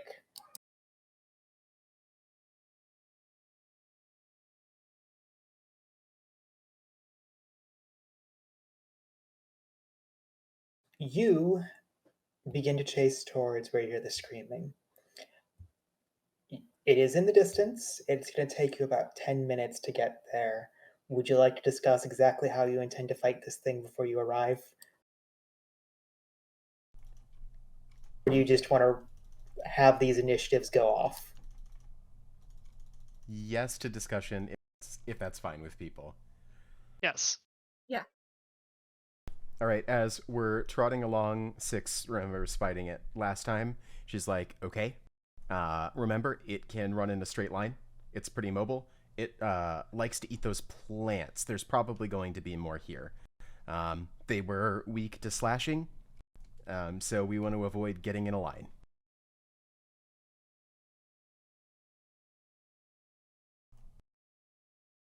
Also, if it eats me again, I'll just kill it from the inside.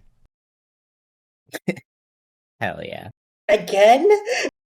Yeah, well, you didn't see the first one, Permelia. It's only fair that I do it again. Please don't. Be right back, getting eaten. Well, Leo smiles, although I imagine you're running in front of him so you can't see it. Yeah, definitely. She's like making the motions of I'm going to run ahead and get eaten, but it's a joke. Is there any conversations you would like to have before you arrive and we start initiative? Leo, running next to Rev, just says, Are you just going to nuke it?" I mean, I definitely was considering it. Navali, should one of us? Hmm. Whichever of you is doing it, if we want to end this quick, I can help you get there faster. There's an idea. I could use mine if you think it's necessary. I just won't be able to use it for a while. Would you want to hold on to yours and I'll use mine? Mm, no, let me. Okay, if you're sure. And Navali will trigger her Idola. Ice appears as usual. It's a full hour, so there's no reason not to do this preemptively. Totally fair. Not knowing how the round structure works, then I would just I can do this on my first turn if you prefer, but Leo would sort of aim a haste spell on Navali when the time is right. I think it is reasonable to say start of initiative. This way we don't have to fuck Okay. around with the fact it only lasts a minute. Yep, fair enough. Well, I'm going early, so that works out. Any other conversations or setup that you'd like to do before you arrive? I'm going to swap places with Navali so that you're just a little closer also. Completely reasonable by me. Can Just I had do you. this? Yeah, that's fine.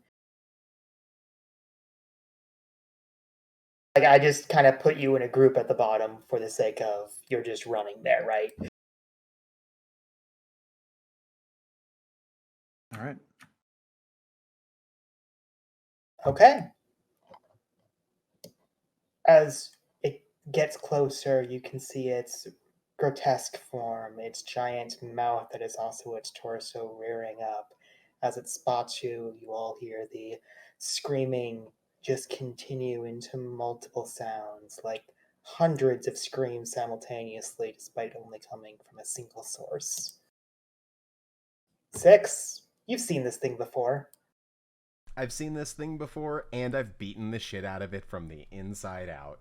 What are these rocks like? Are they big? They are fairly large. I would say they are about half your size.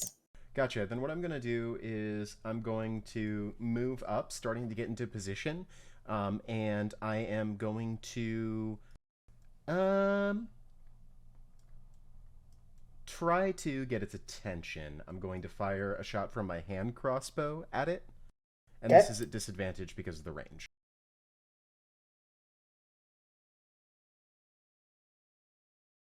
Oh, that's a big miss. You slam into it, and the bolt doesn't pierce through its hide and does no damage. Damn. Okay, she'll switch back to claws next turn. In the meantime, she's going to hold this position, and that's me. Leo. Leo's going to begin humming his blade song and sort of interweave a haste spell into it as well, targeting Navali. Are you familiar with the haste spell, Mega? I believe it gives you an extra attack. Yeah, 1 extra attack, +2 AC, double movement, and that extra attack could also be a dash. Gotcha. So, yeah, you have a lot of opportunities to get in there. And Leo will spread out. 6 isn't hiding behind, like you're still in vision, right? Right. Okay, so Leo's not like standing out like a sore thumb anymore than you are technically. And Leo's just going to sort of continue the fan out motion, which I'm failing to move myself, but if you want to move on, I'll figure it out. Oh, there we go. Okay. Reference.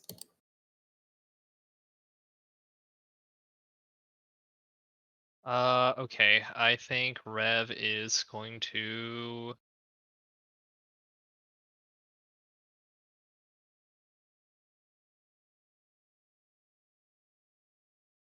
I think for the moment, Rev is going to stay still and proc to Tabaxi Dash. And he will pull out his sword and Eldritch Blast. Haven't done that in a while. Ooh. By all means.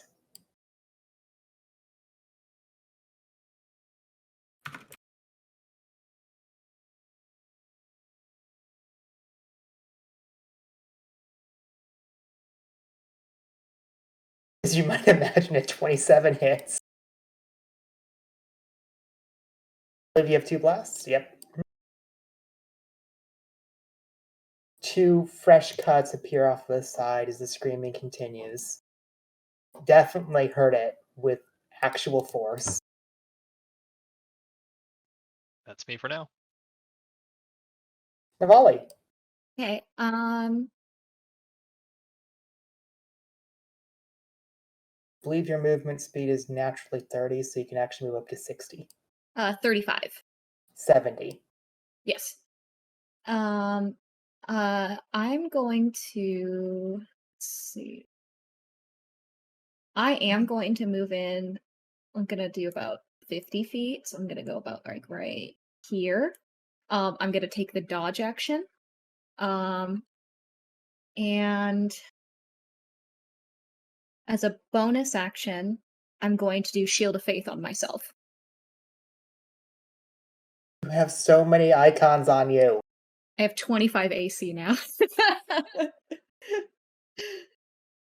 The dream. And that is Navali. Karuto.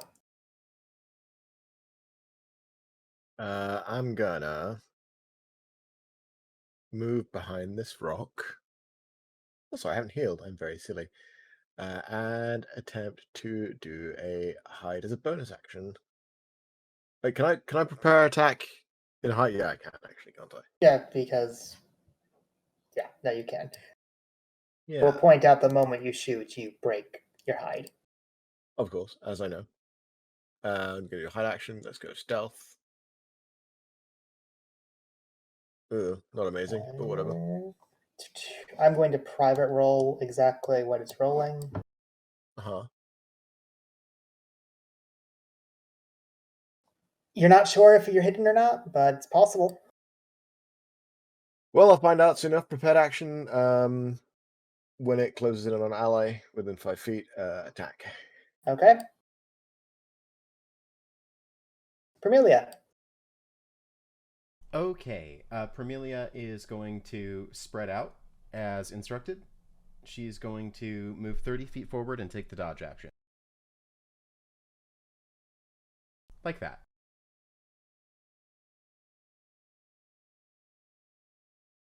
Celestra.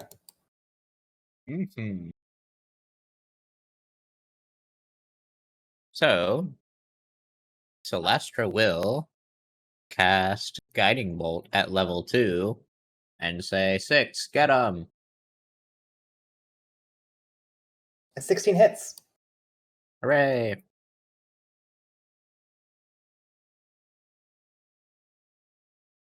That slams into it. Its body begins to glow with a holy light as its screaming continues. Anything else?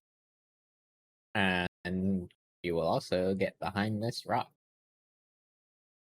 There. Sorry. There.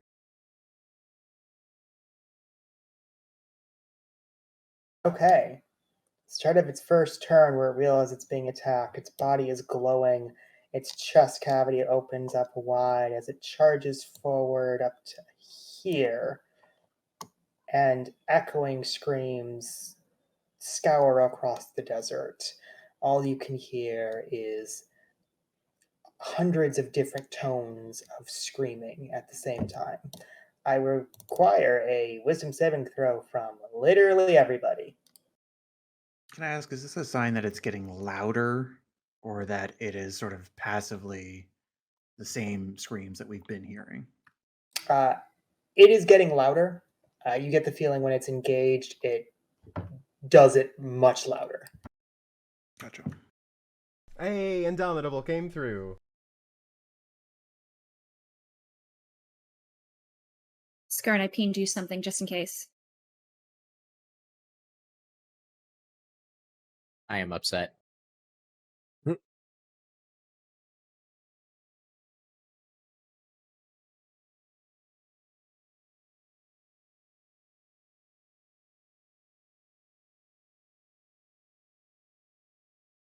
One sec.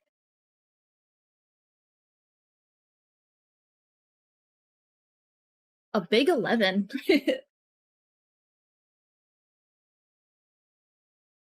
How? How about my excellent nat 1-8? I have to double check something. Just let me read something very quickly as it is slightly important. I apologize for the delay.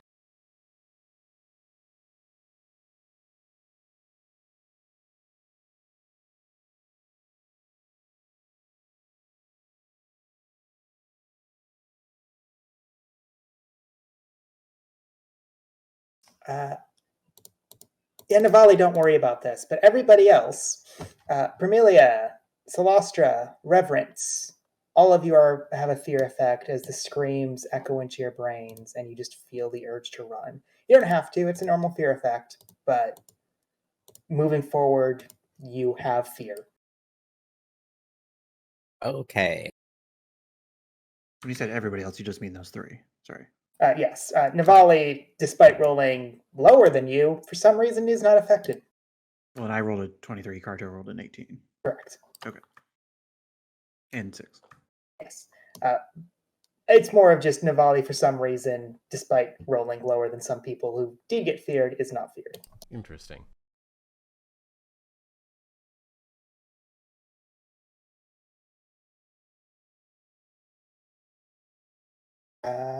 That said, that is its turn. 6. All right, 6 is going to bolt forward with the opportunity that Celastra has presented.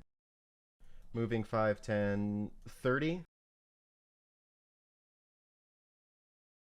Which I believe will proc Karito. It does. yeah. Meaning Karito gets the advantage instead. Correct. Karuto, you have advantage on this for technically 2 reasons. It doesn't stack. Beautiful. Very sad. I can still sneak attack, right? That's not like a... Is that a bonus action? Yeah, you're sneak attacking. Yeah, excellent. I just couldn't remember because I'm terrible. Whip. Yeah, cool. Guessing That is a hits. hit.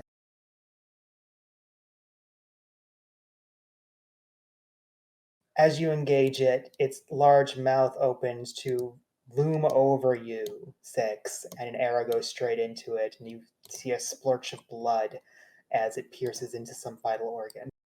Without even looking back, 6 calls out nice shot Karito and attempts to push the advantage. Trip attack targeting dexterity. Okay.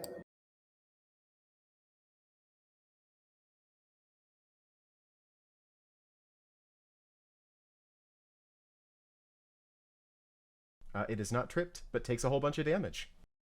Yeah, it did not like that as you slam into its hooves, and it buckles for a second, but it keeps on its feet. Sort of keeping her stance in mind and holding her position, 6 continues. 13, you don't manage to pierce through it this time. And bonus action. 15 is a hit.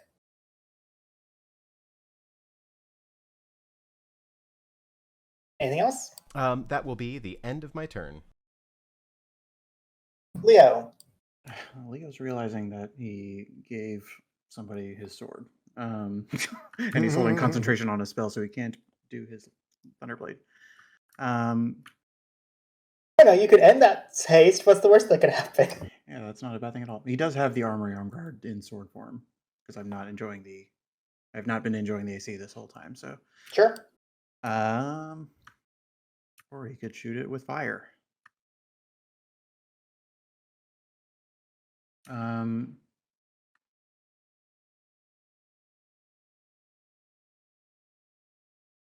Thinking back, does I don't nah, I don't want to ask that question. Leo, for the time being, is going to kind of like get behind this rock, knowing that it's not offering tremendous cover. Oh well, actually, is this something that you could duck behind for the purpose of cover, not hiding? Yeah. Okay, so he's going to over the rock is going to shoot a firebolt for big 12. It kind of brushes off its flesh and doesn't seem to burn. That's unfortunate because he doesn't have much else.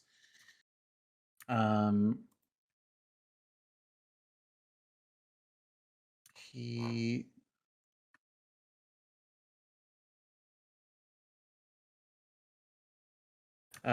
will just sort of duck behind the rock in order to get its cover and end his turn. Totally fine. At the end of your turn, it turns its body, and 6 hooves come out your face. And it completely whiffs over you. She calmly twirls and deflects with her claws? I mean, there is some force behind that, but it's like it misses completely. It thinks it's taller. It thinks you're taller than it actually is. Wow, what a loser. Reverence. Okay,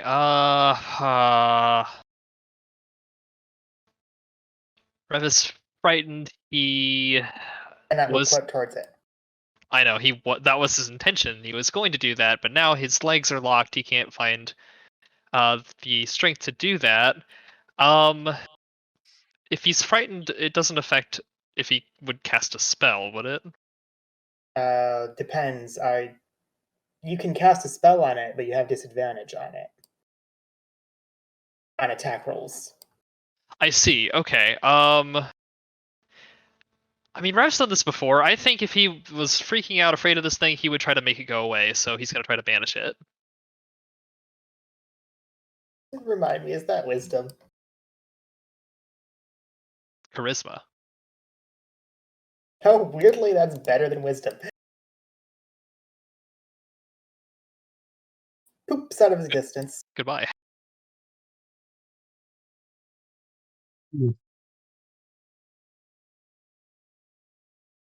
Navali. Mm-hmm. 6. You look ready to swing at it, and suddenly it vanishes from existence. I immediately turn to look at Rev. He looks freaked out and he's pointing at where it was. His eyes are wide. It's no longer there. You can move if you want. Good point.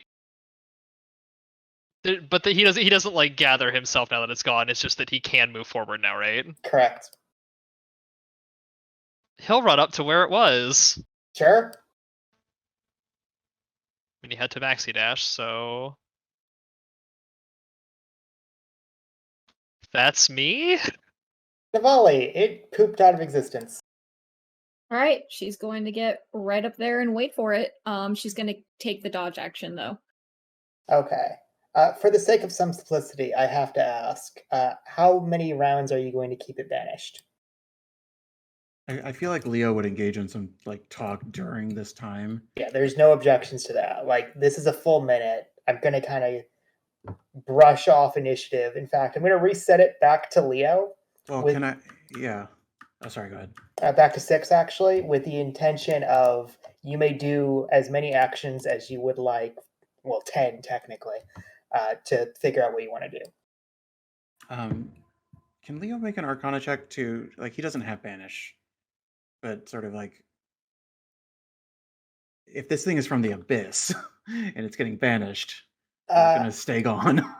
You may roll an Arcana or Nature check. There's a complication with this. Well, you know that something from another plane of existence should forever be in that other plane of existence. You've also seen these creatures become born here in this plane. Yeah, makes sense.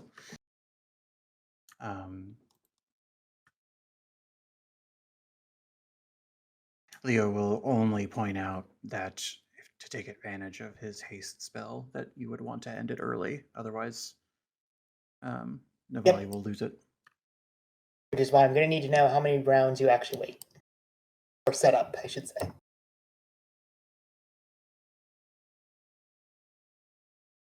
I mean, it doesn't have to be long, just maybe, 2-3 rounds? I'd say you guys would probably want to try to shake off the fear during those passive rounds, right? I will say as an action you can try and shake it off since you can't see it. So I will allow 2 wisdom saves from those who are feared.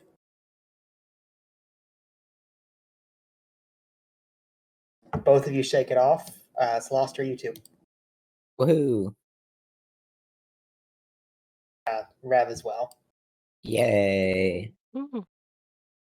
Okay, so that was a great use apparently, as none of you were feared.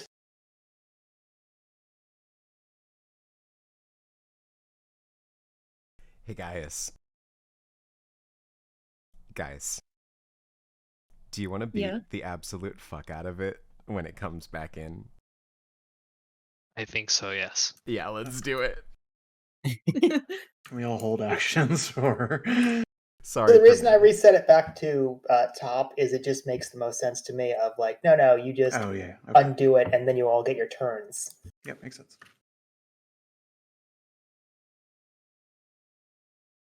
So anyway, it reappears. 6. Hey, Karuto. Commander's Strike. Character does Commander's Strike. Since I haven't acted this turn, do I still get sneak attack? Yeah, you have sneak attack. You will get 1 sneak attack per turn, not round. Oh, right, and since this is in the turn, I can just do it on my turn as well, right? Okay. Correct. That was it. Welcome to the amazing part of Rogue. Yeah. Well, having a rogue with the Commander Strike. There's other ways to trick it, but yeah. Another arrow pierces into it and it already starts wobbling backwards. Oh, damn. 31, right? Yeah. Nice shot, Karuto. Number 2. That's it. 9 slashing. I will stand in place, proc Tabaxi Dash, and end my turn. I'm going to say it doesn't refresh all its legendary action, but still has 1. And it's going to try and kick you for that 6. I have been kicked. 10 whole damage. Ow. Now Leo. Leo will Booming Blade. Just gonna roll my Arm Guard Sword. I believe that hits, correct? That does not. Oh. I am mistaken. Well, I will just take my second attack then. 19 hits. I will state for the record, because you found it, the AC is 15. Gotcha. Do 8 damage, and then as a bonus action, I will stand right here. Okay. Rev, it's appeared in front of you. You're not afraid anymore. Bonus action, Hexblade's Curse. Oh, it's going to fear you. Continue.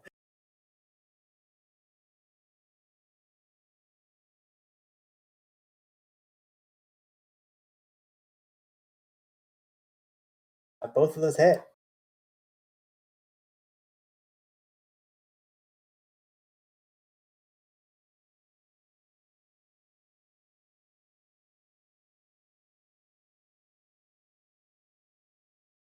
You cut into it, you do a decent amount of chunking damage as it's clear that one of its legs is starting to limp heavily and it's looking worried as the screams continue. Is that it? Yeah, that's me. Navali. I'm still hasted, correct? Correct. All right, Navali's gonna go for it. I'm gonna fix that timer. Oh. Oh, No. Yes. oh, I want to do it. Okay, I'm gonna do it. Level 3 smite on top of level 4 tundra blade. That's all the icicles. Got it. Okay. How do you want to do this? I'm just saying. Possibly. Oof. Oh, that's beautiful.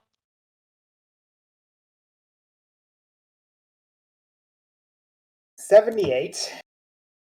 You freeze its actual mouth, and you can hear the screaming from its abdomen, but it is hurt. She's gonna go again.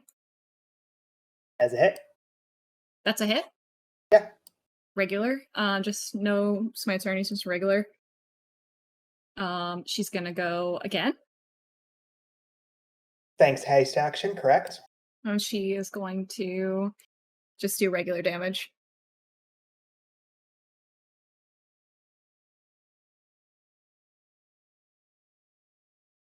It looks like it wants to flee. Karta, you're not going to let it do that, are you? Hell no. I'm sorry. Is there anything else you want to do, Devala? Yeah. How dead does it look? Extremely hurt. Okay, she's not gonna do it then. That's me. Karta. Let me just check something real quick. Okay, cool. Do actually need to move. Karito steps out of cover and, running forward at the same time, looses an arrow. Sure. That is the exact AC. It hits. Nice.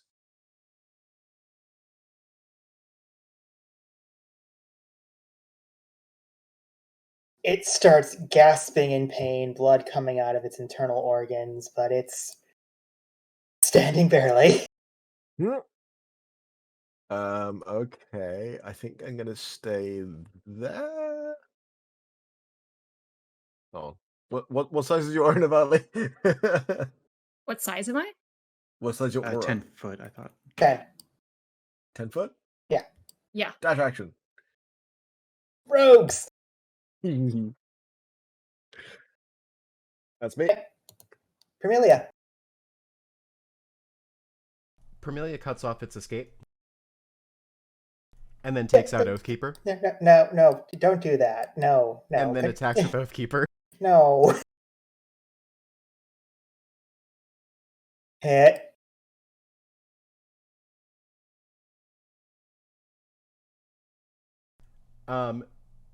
Then she is going to bonk it using her Shield Master ability.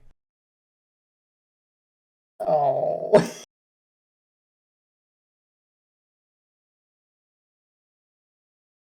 And she tried. That'll be Permelia's turn. Celestra, does it get an extra turn? I'm gonna try to not let it, but I'm in a very unfortunate range.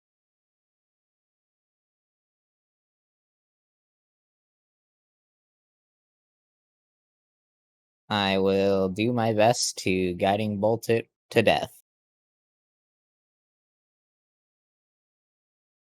Or not. It's weaving around wildly and manages to dodge the bolt as it veers around it. It will have an extra turn, everybody. Boo. Do you want to do any movement? Yeah, I'll get closer.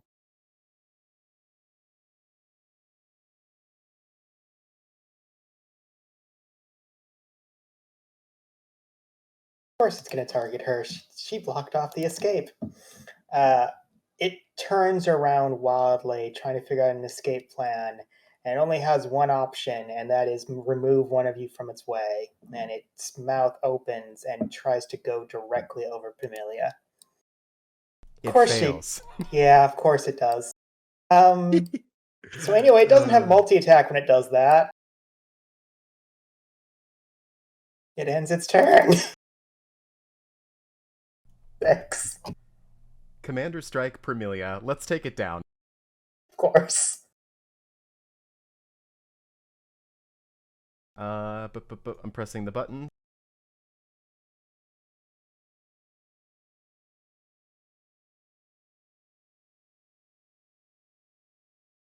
Uh, 12 damage from 6. Okay. How do you want to do this? And it's technically it had 5 HP when you did the combined attack. I just want to see the full damage. Wonderful. So they've done this a few times now. 6 goes low, Permilia goes high. 6 digging her claws into its rib cage while Permilia lops its head off. In a split second, you go down directly into that open mouth that has swallowed you before. You know where its heart is. It takes you a split second to pull back, push forward, and in a deft movement, slam directly to where that heart was that you have actively crushed before. It yells again in pain, blood coming out of its almost frozen mouth. And before any more sound happens, you hear a wet as its head rolls off. Dead within seconds. Silence goes over the desert again. You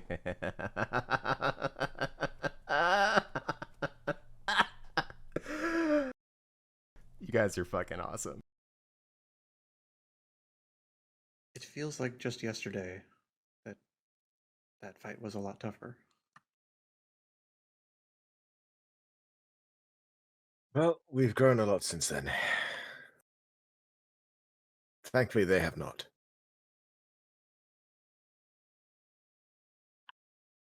We did kind of gang up on it, though. Well done, everyone. It deserved it. That was awesome. Nice work, team. There's still time to climb in its mouth if you'd like. Oh, okay, Permilia, let me show you exactly. No! She is just going to grab you and start pulling you away. Hey, there is something I want to try this time that we didn't do before. Those Iridians said that their body parts are valuable, and I don't know if this is one of the body parts that's valuable. I want its horns. You can take its whole head. It's right there. I don't know what I'm going to do with the whole head. I mean, I got some ideas for what I do with horn. You know, I'm taking the whole head. Do you have a bag or something? No. Will you help me cut the horns off? I don't know. Carito! There is an audible sigh. Leo's like, please don't make too much noise. I'm practicing being selfish. Willow encouraged it. Which roll would you like? Survival.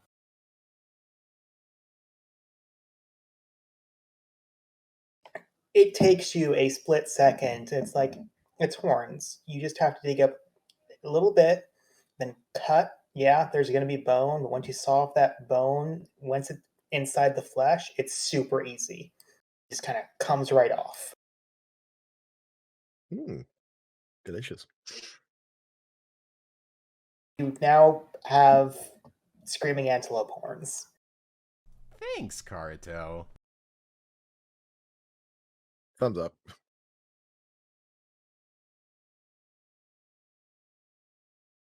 Is there anything else you'd like to harvest from its soon-to-be rotting body?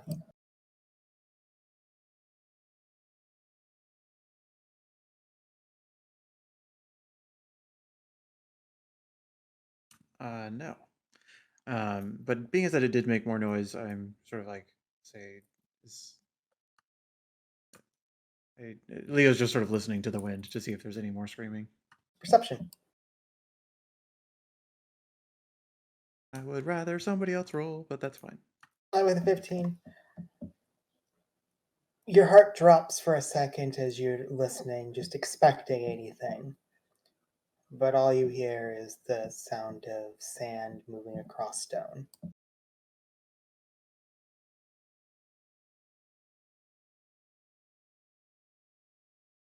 Well,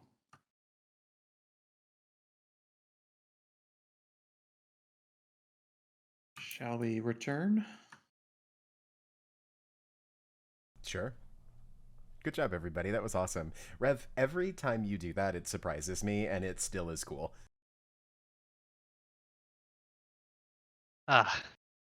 He looks like he kind of screws up his face like he doesn't know what to say.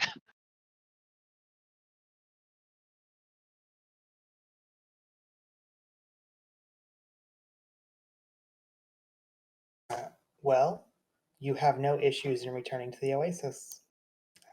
Willow is just looking around, gathering fruit, drinking out of the water. Capture Gladius, nice and safe.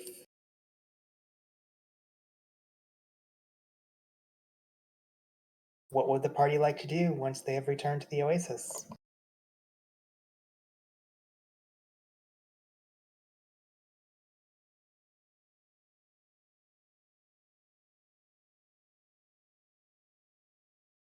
Looks to Fiona. /6.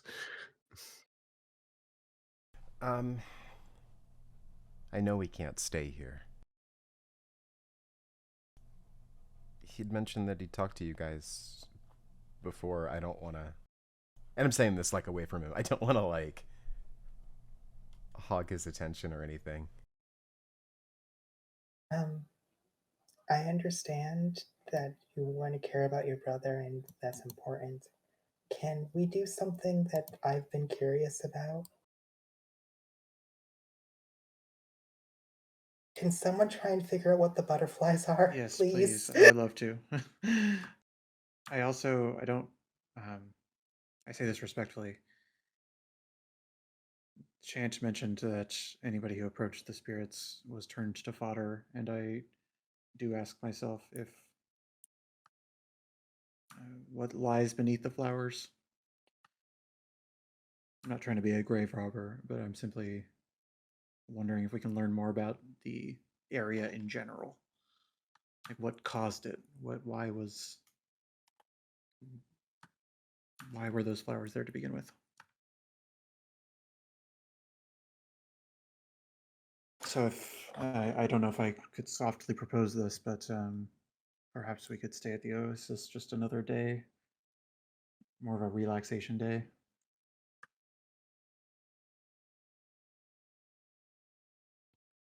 How does everyone feel about that?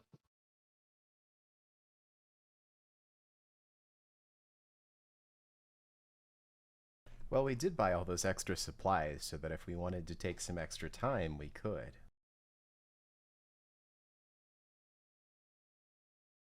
I don't see why not.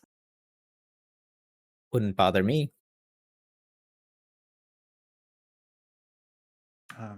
I'll also say this, and this is outside of Willow's earshot, but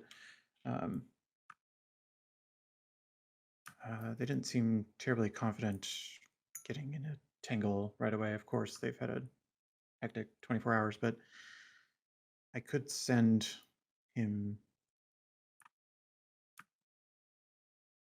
through the teleportation circle if he would want to leave in that way.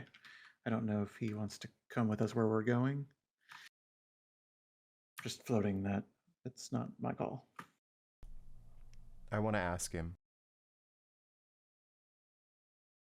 We do have the supplies to cover him if he would like to join us as well.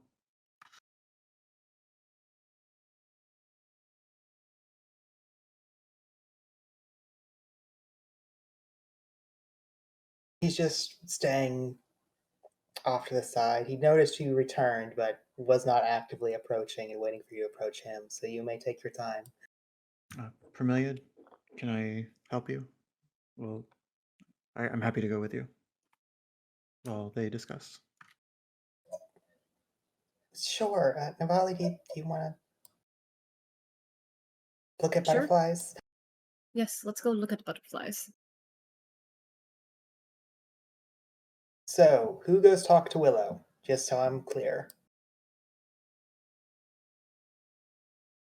6, obviously. I will go.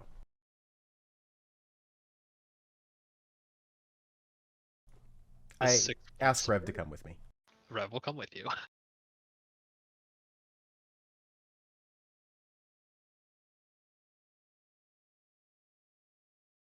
The screaming stopped. Good job. It was fast. It helped that Rev got that banishment off. I will point out, Navali, you're looking at butterflies. Oh, sorry. I thought wait, I thought that was Perm's voice. No.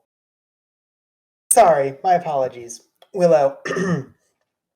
So, that was fast. Can I... How'd you do it so quickly? Is there only one? There was only one. Yeah. Nice. So what's your plan? I know you wanted to go save Six's mom. She nods a whole bunch. I know she's dead, to be clear.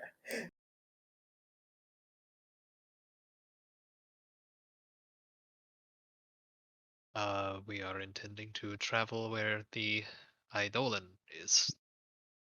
In the desert. Do you know where that is? We have an idea. He kind of looks at 6. She knows more about where it's at than he does. It's well, we think we know where it is. It's at the remains of the big dragon. That makes sense. It does? Sure. I don't know why Mom and the dragon would have died at the same time. Snow really didn't tell you shit, did he? Oh, did he murder her? What? No.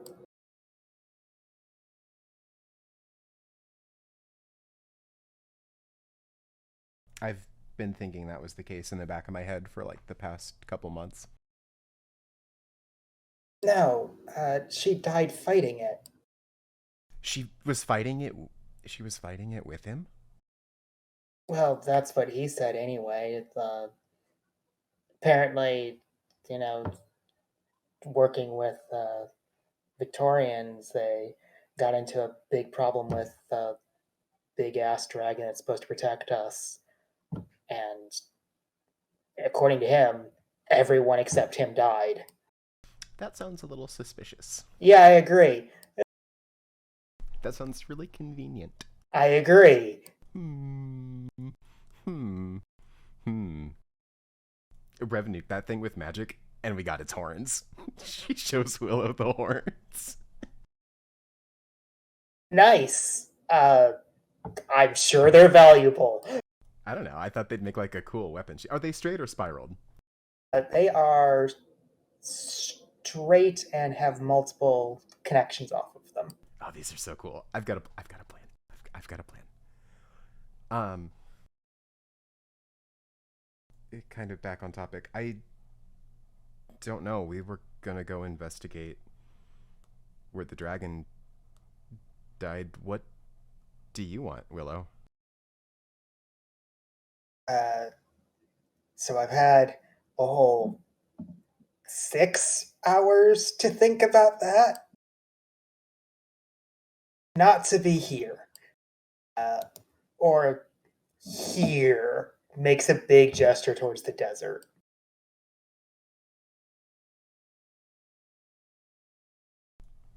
A nudge Rev.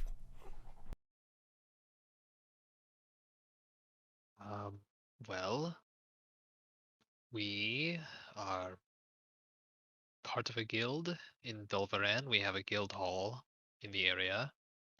If you need a place to stay.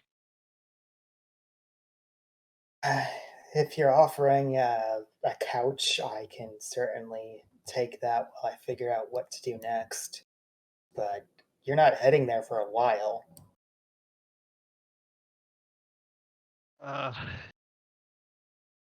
Well, admittedly not. We have other means if you are amenable to magic.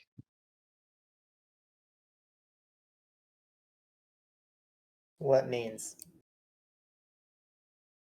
Rev will try to explain the teleport circle spell as he Oh, that's way easier. Okay, sure.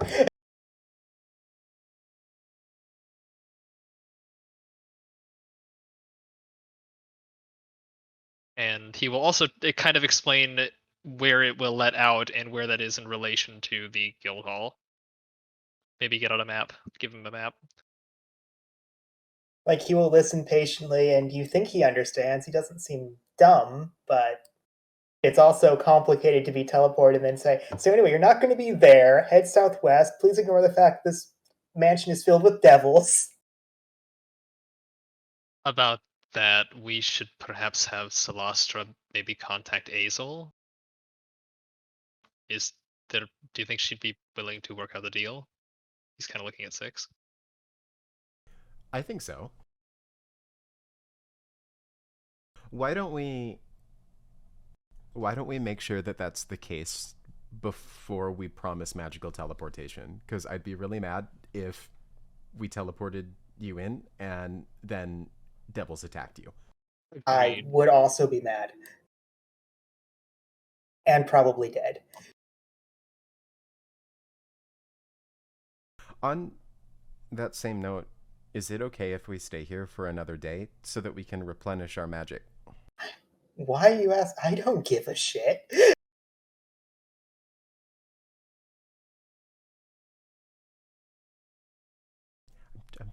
I'm trying to be direct about the things that I want and why. I know. Here's how you be direct. We are staying here so we can sleep in a peaceful place. We're staying here so we can sleep in a peaceful place. Yeah, sure.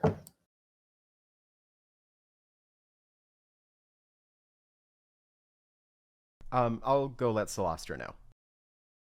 Okay. So, Butterfly Crew. Yes. You approach the butterflies. They are still unmoving on flowers, but you know they are alive. Every now and then one twitches, but clearly still asleep. Leo's going to drop another detect magic, just to temperature check the Oasis at the time. There is no magic. Except maybe coming off the butterflies, or Nope, they're not magic. Oh, really? Oh. I'm gonna say probably before this happened, because I imagine it hasn't been an hour. Navali's gonna up her. No, it's been like 20 minutes. Yeah, Navali's gonna up her icicles back to 8, just in All right. case. So you have 8 floating icicles as you approach these butterflies who are asleep. Yes. Listen, you can't take no chances. Squish.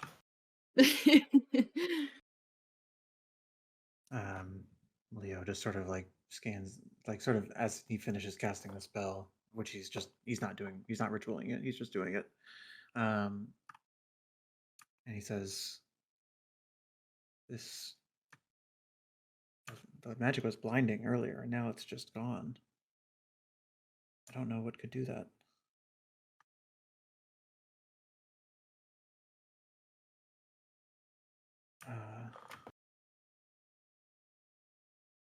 So do we collect the butter? How do we know what they are?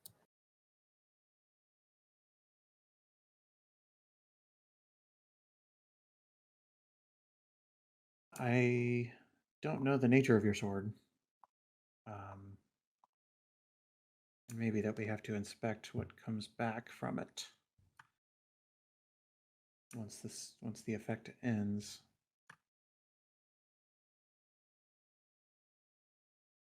She's gonna kind of look towards the rest of the party that's fairly far away. They gave it to me. I know it seals things. Should we just take a few with us?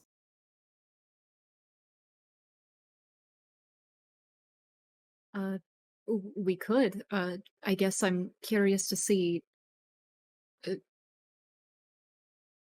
are they always going to be asleep like this? No, they should wake up, but they should keep being butterflies for a while. Is there just how many butterflies, just sort of at a glance, are There are there? 4. Oh, okay. I ask myself if taking a few of them would be a bad idea in case we need all the pieces to decipher more about it. But I also ask myself if we take all of them back with us and they are all threatening, if perhaps a full suit of armor summons forth and attacks us, if that is equally threatening.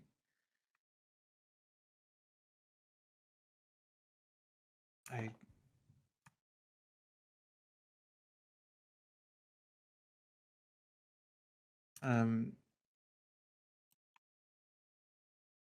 through the use of perhaps an identify spell on the sword and or the butterfly, or just with this excess time we have, would Leo be able to make an Arcana check to discern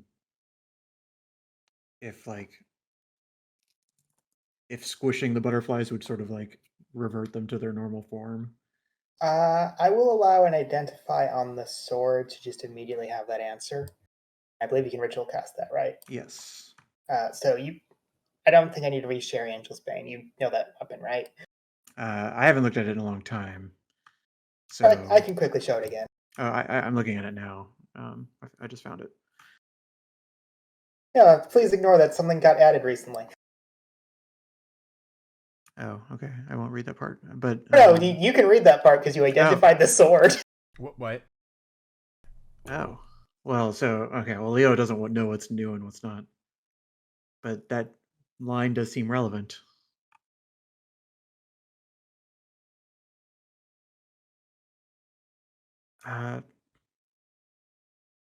Permelia, can you?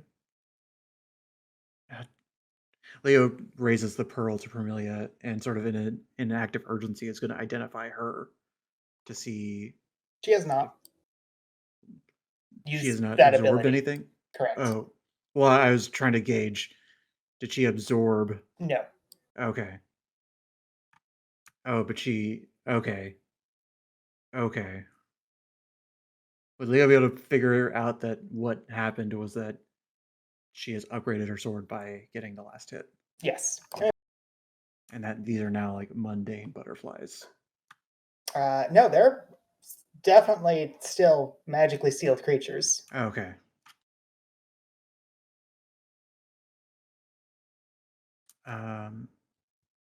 Permelia, I would spend some time familiarizing yourself with your sword again. It seems to have taken in some new qualities as a result of what you've done. I don't quite know what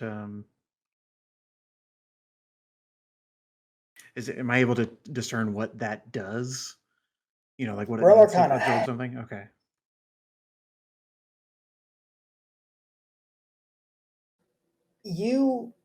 So trying to unravel exactly what that means. It's a creature from another plane of existence, and you know that because of this, things get weird, and magic is always complicated.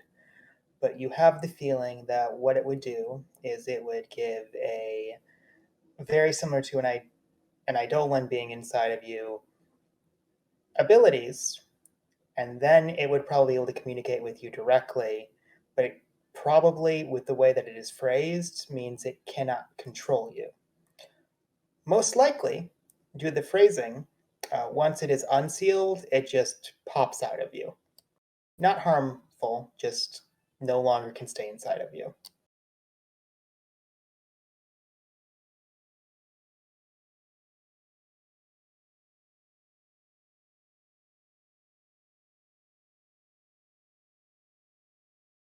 So,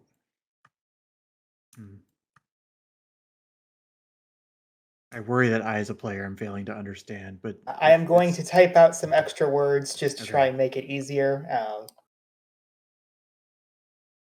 Yeah. Mechanically, actually, I'll put it this way. Mechanically, it will give the user temporary buffs according to what they Yeah. quote What they unquote absorbed. Got it. Once it wakes up, it can directly communicate with them, but cannot possess them. And once it is unsealed, it just pops out of them fully formed again.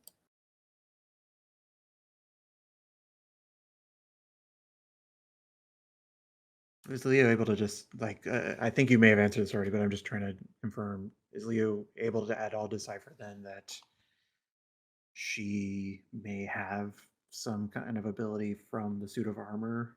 No, she has not Okay. absorbed anything. Okay. But she's gotten this ability from doing that, but she hasn't absorbed it. Okay. Correct.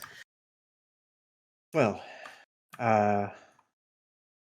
yes, I think you need to. I don't know if like reattuning to this sword would help make you more familiar with it, but suffice to say, your sword may now bestow more benefits upon you when you get the last hit as you did. Not this time, but in future events.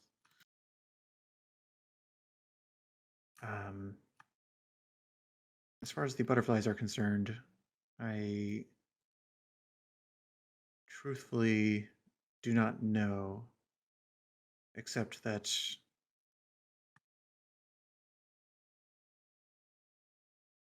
I expect it to reform as it was. And it may be something that we want to ask Willow about how this armor was put on him, if the armor was living itself or if the armor was simply enchanted. But I'm guessing that the armor must in some way have been living in from another plane in order for your effect to have done what it did.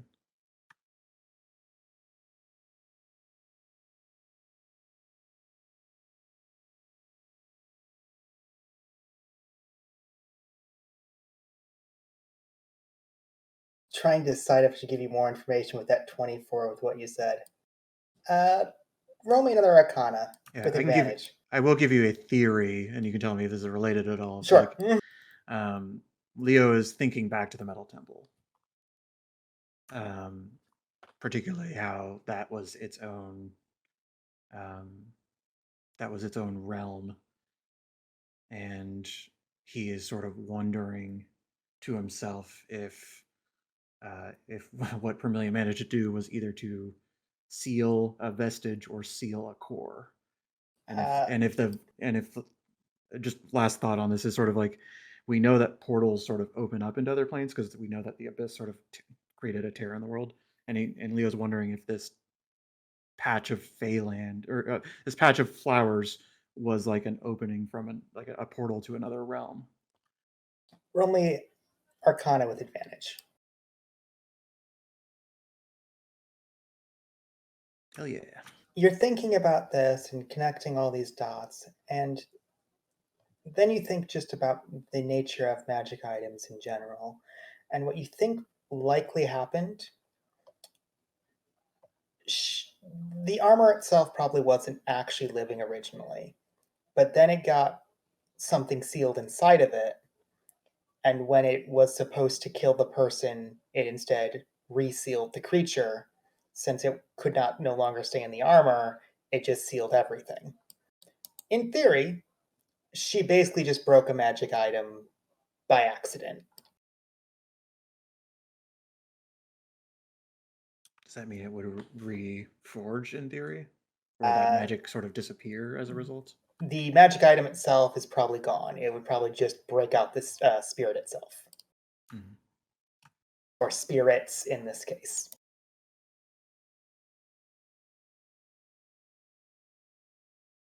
Does it have an Eidolon flavor to it? Nope. Okay.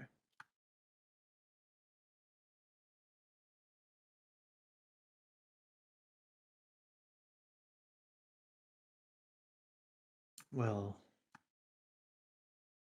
Leo says these things out loud to the team Butterfly because he's just sort of pondering it. If anybody else has thoughts. Should we take them with us? Or I just know for certain if we leave them here, they are definitely going to die, and I don't know what they are.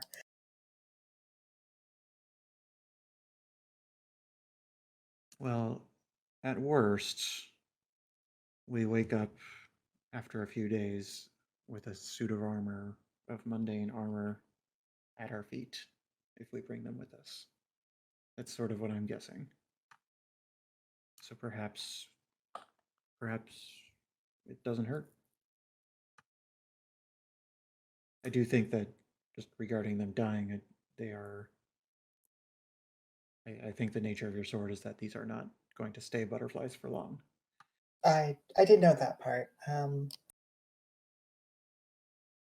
No, I have a counter and a number that appears in my brain, or two numbers when this happens. They're going to be asleep for 3 days and break out in 18.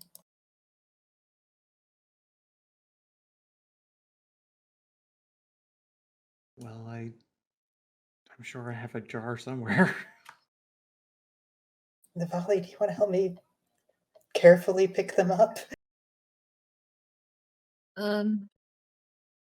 I will do my best. I'm afraid they're such tiny little creatures. I don't want to hurt them. That's what I'm worried about too. Leo opens his jacket and he has this. Solostra had made him sort of like a water absorbent, or sorry, a water sealed bookcase that he keeps inside his jacket, almost like a holster. And it has, I would think that it would have enough room to just throw a few butterflies in there that wouldn't get too jostled around. Sure. And he would make sure that it's sort of like, is it there? He's putting the butterflies on top because he doesn't want them to get squished by anything. Like he'll take out the book and put it in his backpack so that it's just sort of there. In the hopes that that's just the most sealed it can be. So, just to be clear, you're collecting them and putting them there. Unless anybody has a better place to put them. Do you personally collect them, or do you let Navali and Pamelia do it?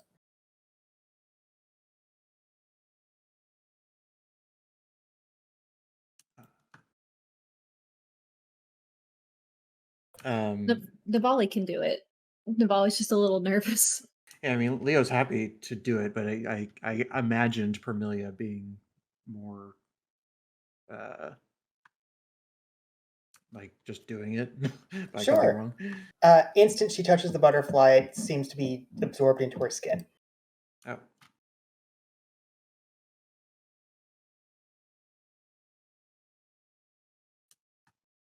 Does that track with this new ability? Yes. Okay. Oh. Okay. I didn't.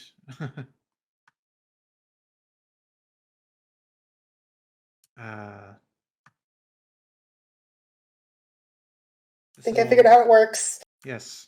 Does it tell you? Do you have any more mental counters in your head that tell you anything about it?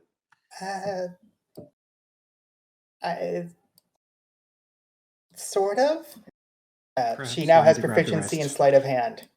Oh. Dang. Does What? she need to grab the rest? She doesn't, but she could if you ask her to. I mean, why not? Cool. 6, just so you're aware, I added a couple of things and I will also point out their timers for her sheet.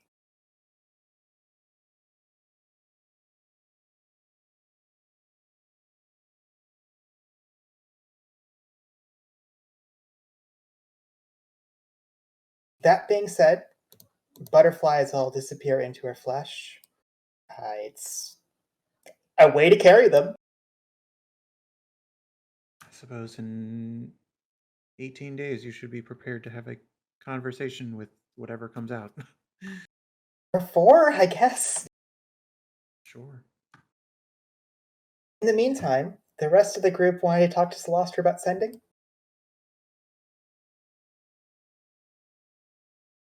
Yeah. To ensure that Willow didn't get attacked by devils. Can do. So you send that to Azel, I assume?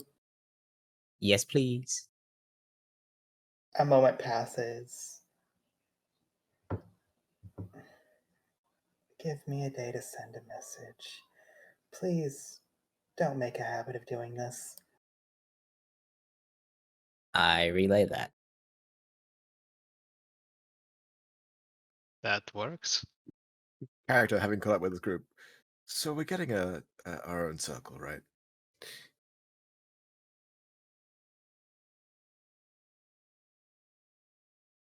It would be pretty nice. So I think Hazel would appreciate it more.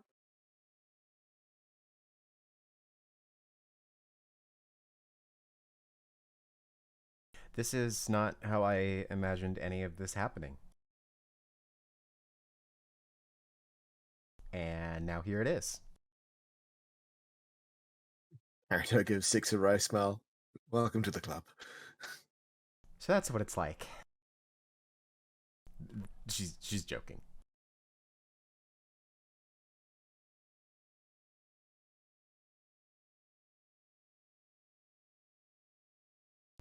Thanks, everybody.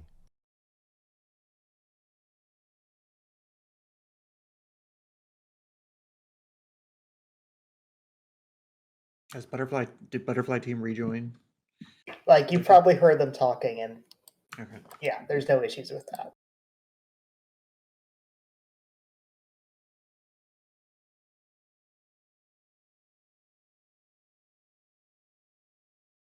Well, the butterfly situation is solved. So They're inside of me. it's magic.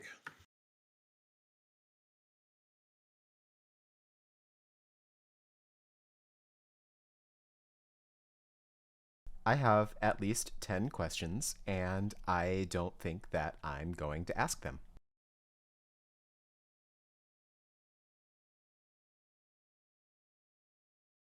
Well,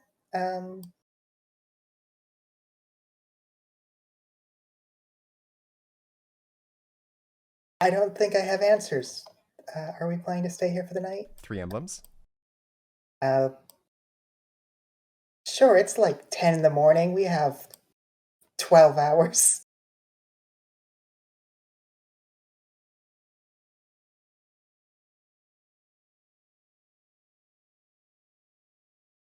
So I will ask, do you just wait around the Oasis and take a day off, essentially?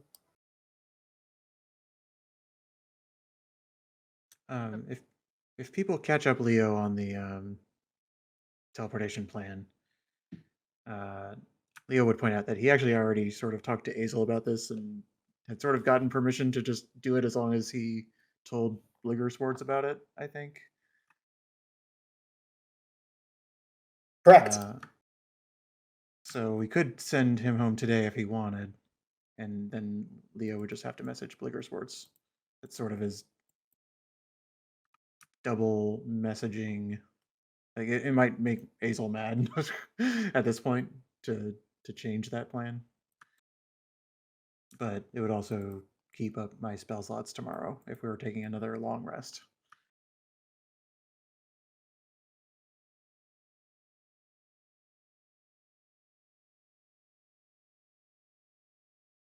Up to the party. Do you want to do that instead?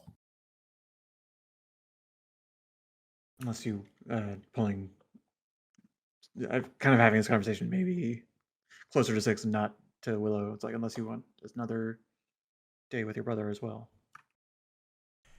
I don't want to rush you. It's not my decision. You can ask him.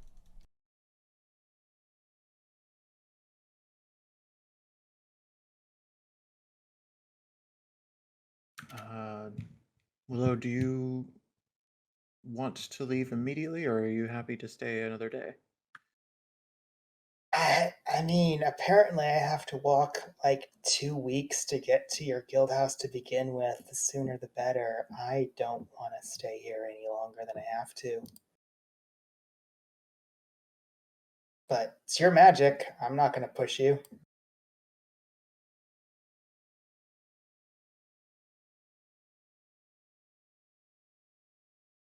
It occurs to me that Leo also doesn't know that Rev bought additional chalk. So Leo sort of turns to you all and says, like, I only have one cast on this at the moment. It is our emergency exit out.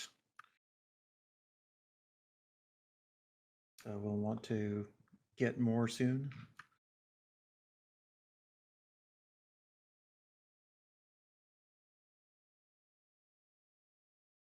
I spoke with Hazel about this before I purchased some chalk. Oh. Well, should be fine then. Perhaps I will send Ligger Swartz a message and just confirm.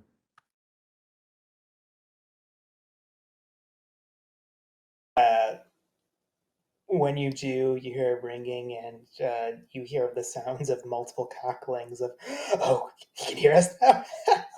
That's amazing. Our friend will be coming through soon. Please treat him well. You may hear from Azel asking the same thing. Apologies, it's the same person. Okay, so clearly this means that we get to, and it cuts off.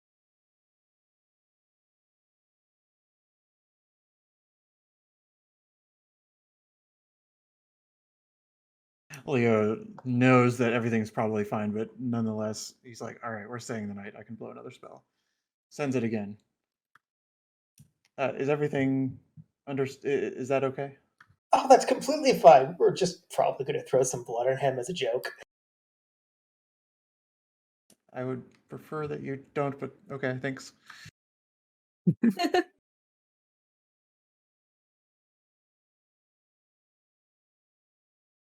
Hold on, could you just roll my persuasion?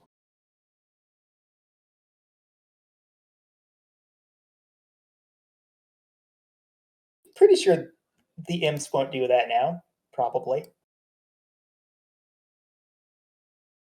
I relay this information to everybody, including Willow. Why? They're mischievous. You know how long it takes to get blood clots out of fur? It sucks. The worst.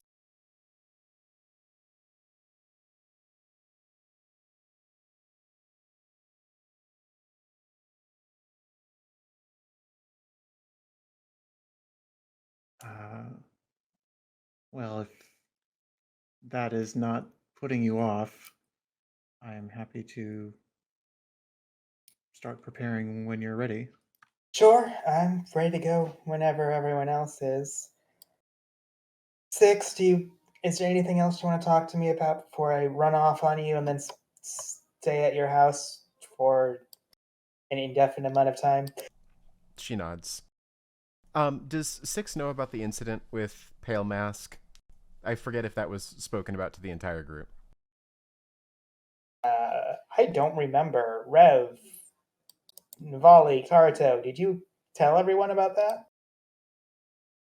Oh, was it Rev? Oh, I wasn't there. I'm Oh, sorry. I'm sorry. Navali and Karuto, I believe, was the only people there. I'm pretty sure we told the guild because we were all like, That makes sense. Yeah. Mm-hmm. Okay. Yeah, there is something. Dolveran, where we're staying, not everyone is friendly to people like us. Particularly in the docks. There are gangs that, when we left, were kidnapping Tabaxi that they thought were unarmed and doing bad things to them. and I don't want that to happen to you. Also- Okay. Can I ask for a favor then? Okay. Do you have coin on you? Yeah, a little. Could I have 10 gold? Yeah, I give him That 10 should be gold. enough for a sword. I give him 10 gold. He will take it, and because you gave him clothes, I assume those clothes have pockets. I'm assuming so. I will pay you back when I can, but if you want me to be safe, I can just buy weapons when I'm there. I'm not worried about the gold. Well, I am. Fuck off. Okay, you can pay me back then. Also at our guild house, there's another black cat staying there, but she's not from the Rasahari. Her name is VD. She might flirt with you. He takes a very long, deep breath and gets very close to you. And And there's a human who might court you. ow, gross. She's racist. Grosser. Let me guess, she's Iridian like that one? Yeah. Ah. Not all Iridians are bad. Uh-huh. Permilia's my closest friend. And she knows about Dad. She chose to be here. It wasn't my decision. Okay. I'm sorry. I know you haven't been around me long enough to know when I'm being sarcastic. I don't give a shit about their skin. Oh, that's good. Okay. I'm relieved now. Let me make jokes. Have you seen what Dad does to them? Yeah.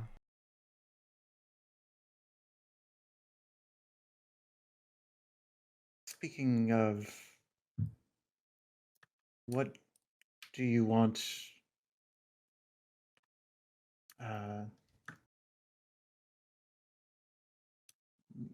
As far as anybody's concerned, what happened to you here? Did you? If someone asks, I died.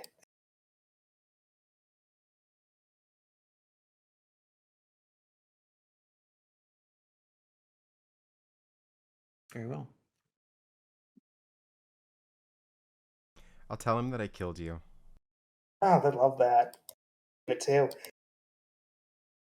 And then I'll punch him in the face. Worst part is probably congratulate you first.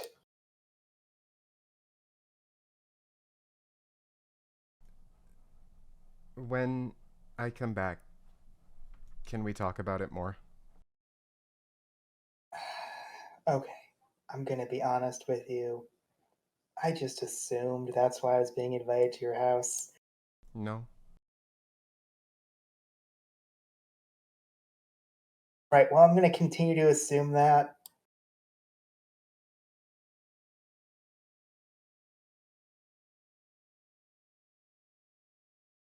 I'll see you when you get back. I'm gonna guess months. Eh?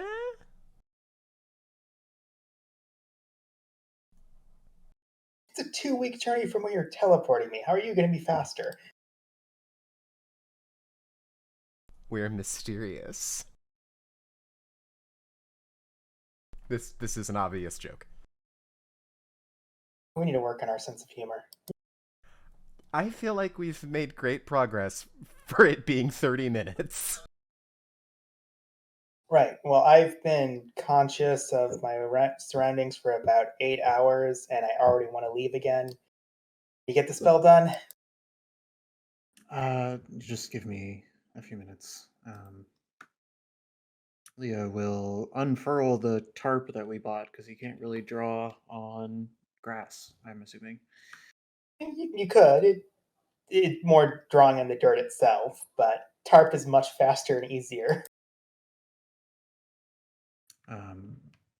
I tend to imagine that sort of in the span of a minute, Leo's concentrating pretty furiously on this sort of circle that matches what you all saw in the Blood Mansion, for lack of a better word. And as he's sort of like preparing to put in the last stroke of the chalk, he'll just take a second to sort of like reaching towards Willow, hoping to get his sword back. He'll toss your gladius back. And Leo will exchange it with a dagger that he doesn't have and doesn't need. He doesn't need anymore. I mean, if you're offering a weapon, he will definitely take it. Yeah. Just something for the immediate term.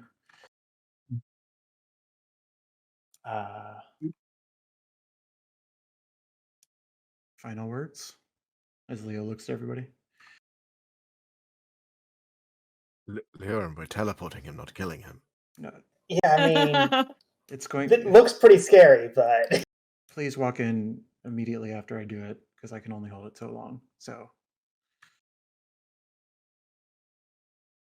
Leo pauses for a moment just to see if anybody's doing anything. doesn't seem like it. Particularly looking at Six. Does Six look ready for him to go? Don't get blooded on. Yeah, I've never been good at dodging. Well, do your best. Leo will kneel down and draw the final stroke into it. What I imagine, I don't know if Skern, if you want to, would you let me sort of describe? Flavor it as you want. There's sort of a moment where you all see what is functionally like an echo of the location that you stood in before. You see like the probably furniture on the fringes, or the sort of stone floor that had been under the teleportation circle. It's sort of like a shock wave, a soft shock wave that's creating an echo of that space before he sort of gestures Willow to walk in. And when Willow steps in, sort of starts to dissipate into that shockwave energy before everything just kind of quiets down and disappears. As he walks in and space and time itself seems to fold out and inward, he just vanishes completely from sight, and you are left alone in the quiet of the desert again. By alone, you still have all of your friends around, only he disappears. The chalk dissipates into dust that freezes across the sand in seconds.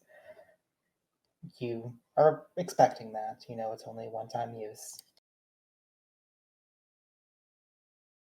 Well, if they're going to throw blood on him, they waited at least 6 seconds.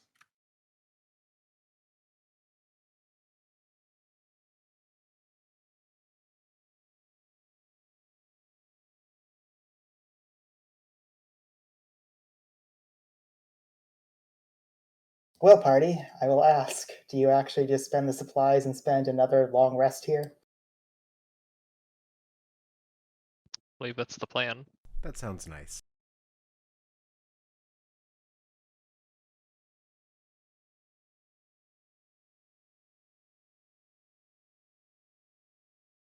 Sure.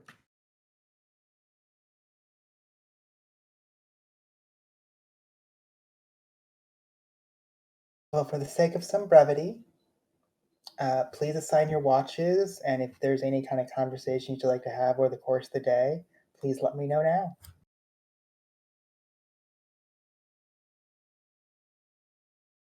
As in something before the watches? Yes.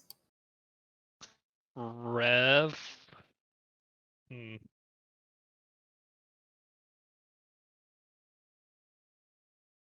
The process of learning Scarlet spells, are they loud? Does that make noise? Painful.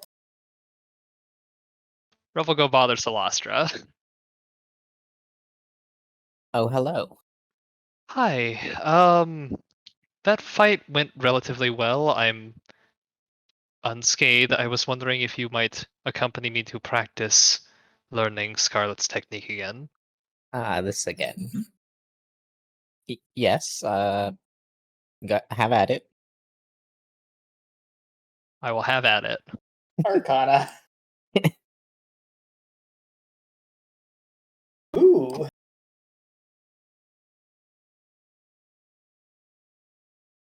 Rev,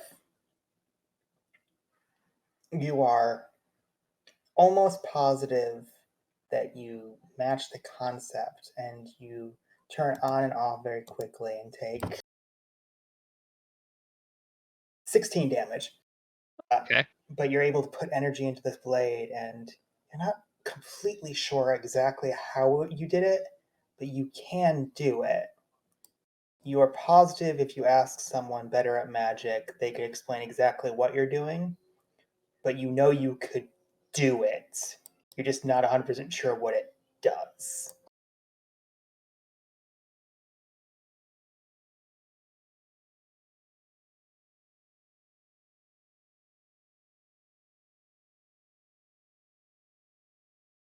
I see you're not nearly dead. Is that a good thing? I think so. This feels like this went much better this time. Oh, actually, I'm rereading this. Rev, I need a Constitution saving throw. Okay. Cool, take 26 damage when you turn it off. Okay.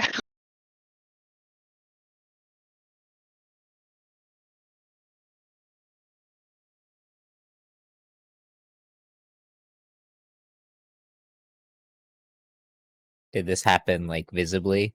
Like, can I Yes. see it? Like, as he manages to focus energy into his sword, and red seems to streak off of his blade, for a split second, he seems confident. And it seems to be hurting him for a moment, but then he takes a deep breath, turns it off. And then visibly, his entire body shrivels in pain. You don't see lacerations or anything to that degree. It's like it ripped into himself. Lots of eternal bleeding. Okay, here you go.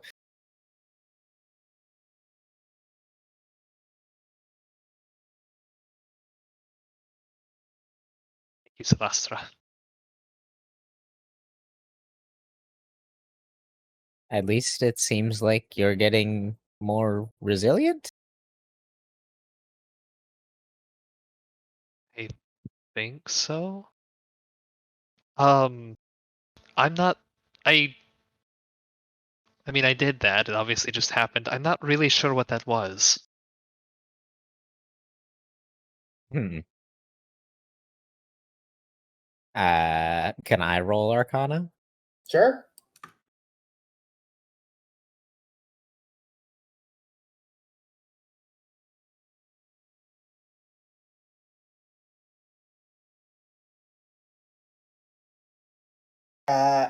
It looks like the spell worked as intended. I would say it seemed like you got the hang of it, but maybe you just needed to use it for something.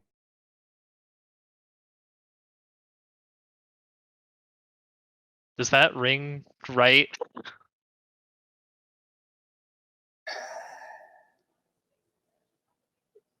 For the sake of me loving rolls, just you may either roll me in intelligence or arcana again. They are different answers. Is the reason I'm giving options.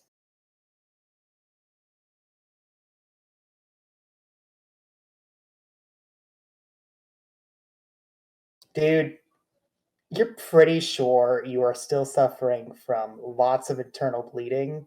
If that is how the spell is supposed to work, it's a suicide spell. I feel like something might still be missing. You think Leo might know or have some insight? That could be a good idea. Let me know if you decide to try again. Oh, don't worry, I will. And thank you, of course. No worries. Rev will go grab Leo.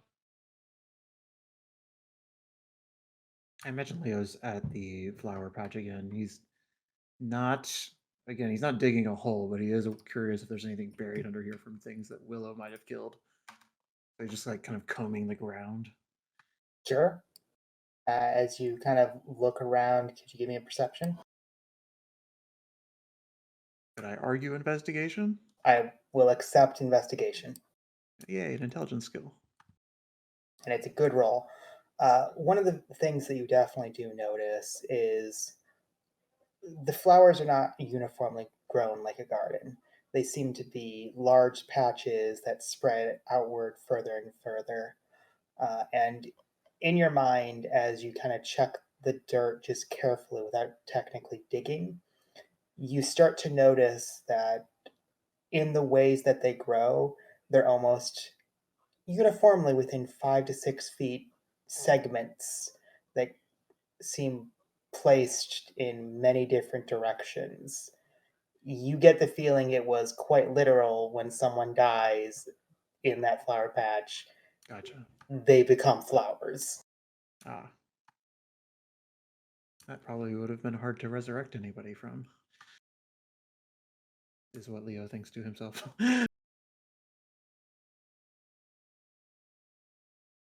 Can I help you, Rev? Yes. I was trying to imitate one of Scarlet's spells, and he'll go on and try to explain effectively what he thinks happened. I'll let Leo roll Arcana just from description alone. Before I roll, just I'm just confirming, but when Scarlet hit you that one time, he seemed to hurt himself significantly, and you have also done this to yourself several times. Is this the spell we're talking about? Correct.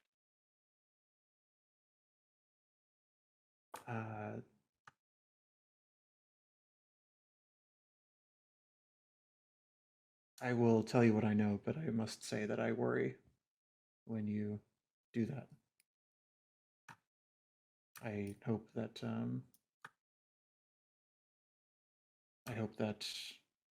it is controllable. But show me the. I don't know if it's like a somatic or it's a vocal thing. Just show me what you know, and I'll roll Arcana, I suppose. Hey.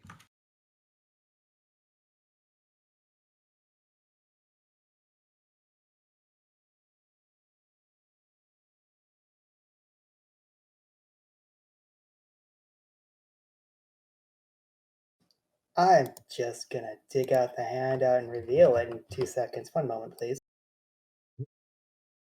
I tend to imagine whether it's like a verbal or somatic thing, maybe Leo is coaching you on syllables or perhaps more precise movements that just sort of align with what he is,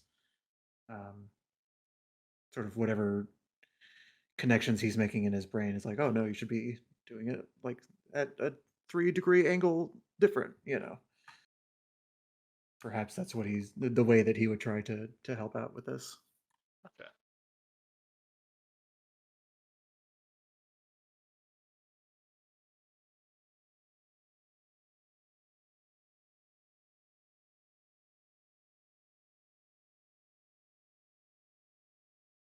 I should clarify. I don't mean to suggest I don't trust you, Rev. I'm letting you know that I, as you know, don't like to see my friends get hurt. But I know that what you're doing is helpful.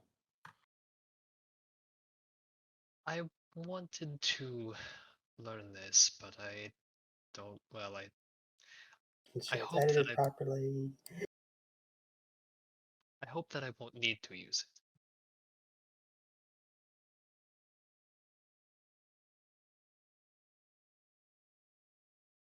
There is a typo. I will fix that typo.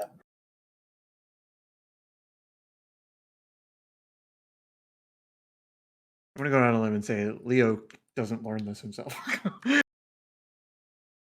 That's not supposed to be radiant. That's supposed to be necrotic damage. When did I change that? This is really cool. Is Leo able to determine, based on what I've described, that this is not sort of like a wizard spell? This is a warlock or paladin spell. Okay. This looks strangely similar to something Solastra knows. It's very similar, yes. I know Is this exactly the which spell one- you're talking about. Is this the one that Navali's gonna learn when she gets? Yeah, you know, Oh. already know this spell. I just can't use it. Can't cast level 5 spells.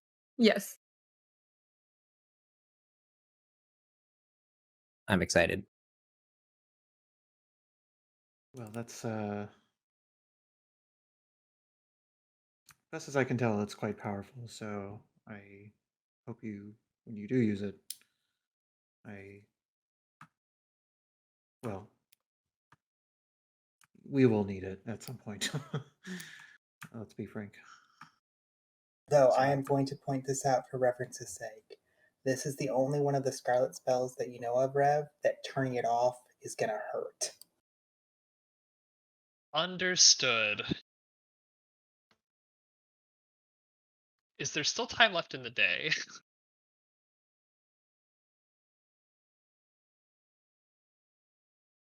Yeah, for sure. And Rev actually knows the spell at this point? Correct. I'm also noticing there was something that's supposed to be added that I did not. You will take half of the damage that you deal. The 2d8. Gotcha.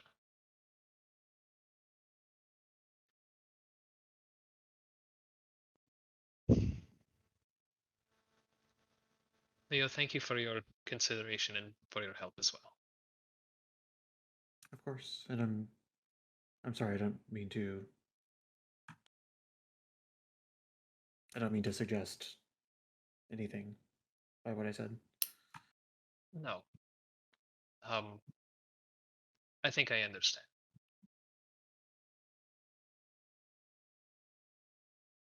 Leo nods as if the conversation's over. Yes, if you'll excuse me, I'm going to go bother Celestra one more time.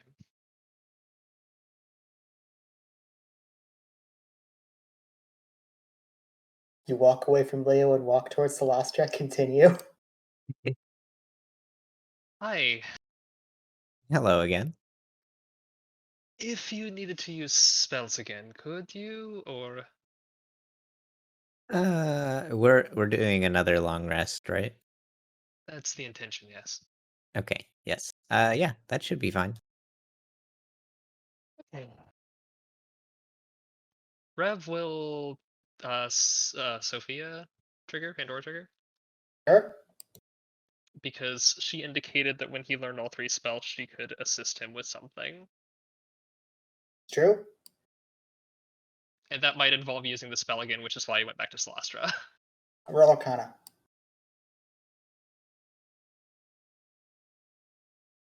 Hey.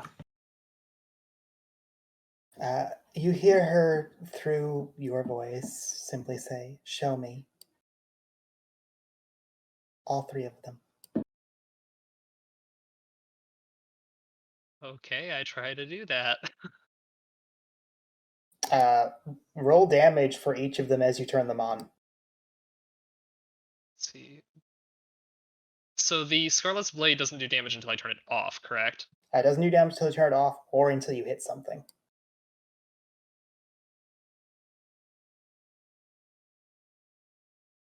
So is it just 1d4 and 1d6? Correct.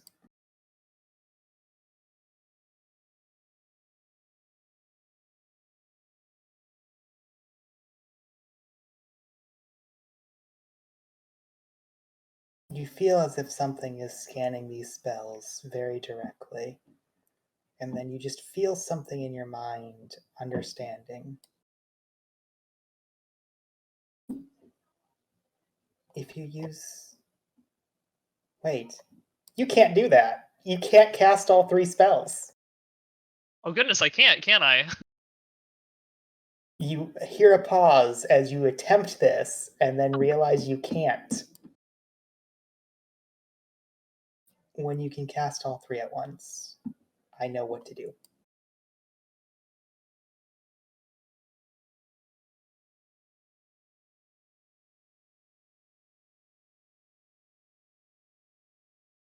Okay. I think that was helpful.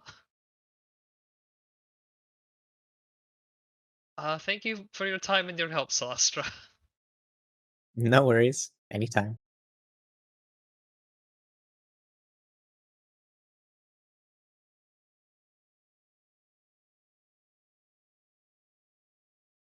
Anything else we would like to do before you take your long rest? I want to roll off with Permilia to see if I beat her at 3 emblems. Intelligence. Do I have proficiency yet? No. Damn.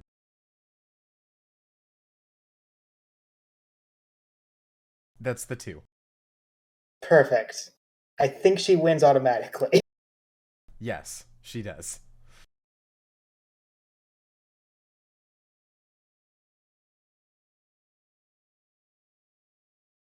You get the feeling that she just understands this game better than you, and she must be cheating. She must be cheating. And every time she brings up the rule to prove she's not cheating, she has to be cheating.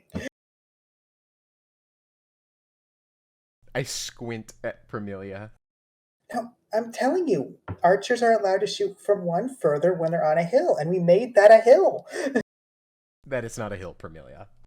We put the extra dirt there to indicate it's a hill. It's a terrain benefit. It was for aesthetic purposes only, Permilia. That's not what we agreed to. I bullshit with her for a little bit, in jest.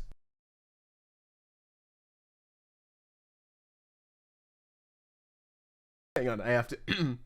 Is that the hill you want to die on, Permilia? She squints at you. She doesn't take psychic damage, but your DM does. Right. Well, as we are coming close to a good time to end, as you all bed down for the night, I'll just preemptively let you know, yes, you will get a long rest, so you may fully heal and be ready to travel tomorrow, because the random events were interesting in the sense of, no, nothing attacked you, upsettingly. I'm very upset. Right. So, we will end here with the entire idea that next session we'll be able to start traveling. Is everyone good for next week? Yes. Yes. Hell yeah. Yes. A reminder, Good, next check. week is the 16th. Yep, should be fine. Mm-hmm. Okay. In that case, I hope everyone had a great time, and I'll see everyone next week. Have a good game. one. Goodbye. Thanks for Keep running.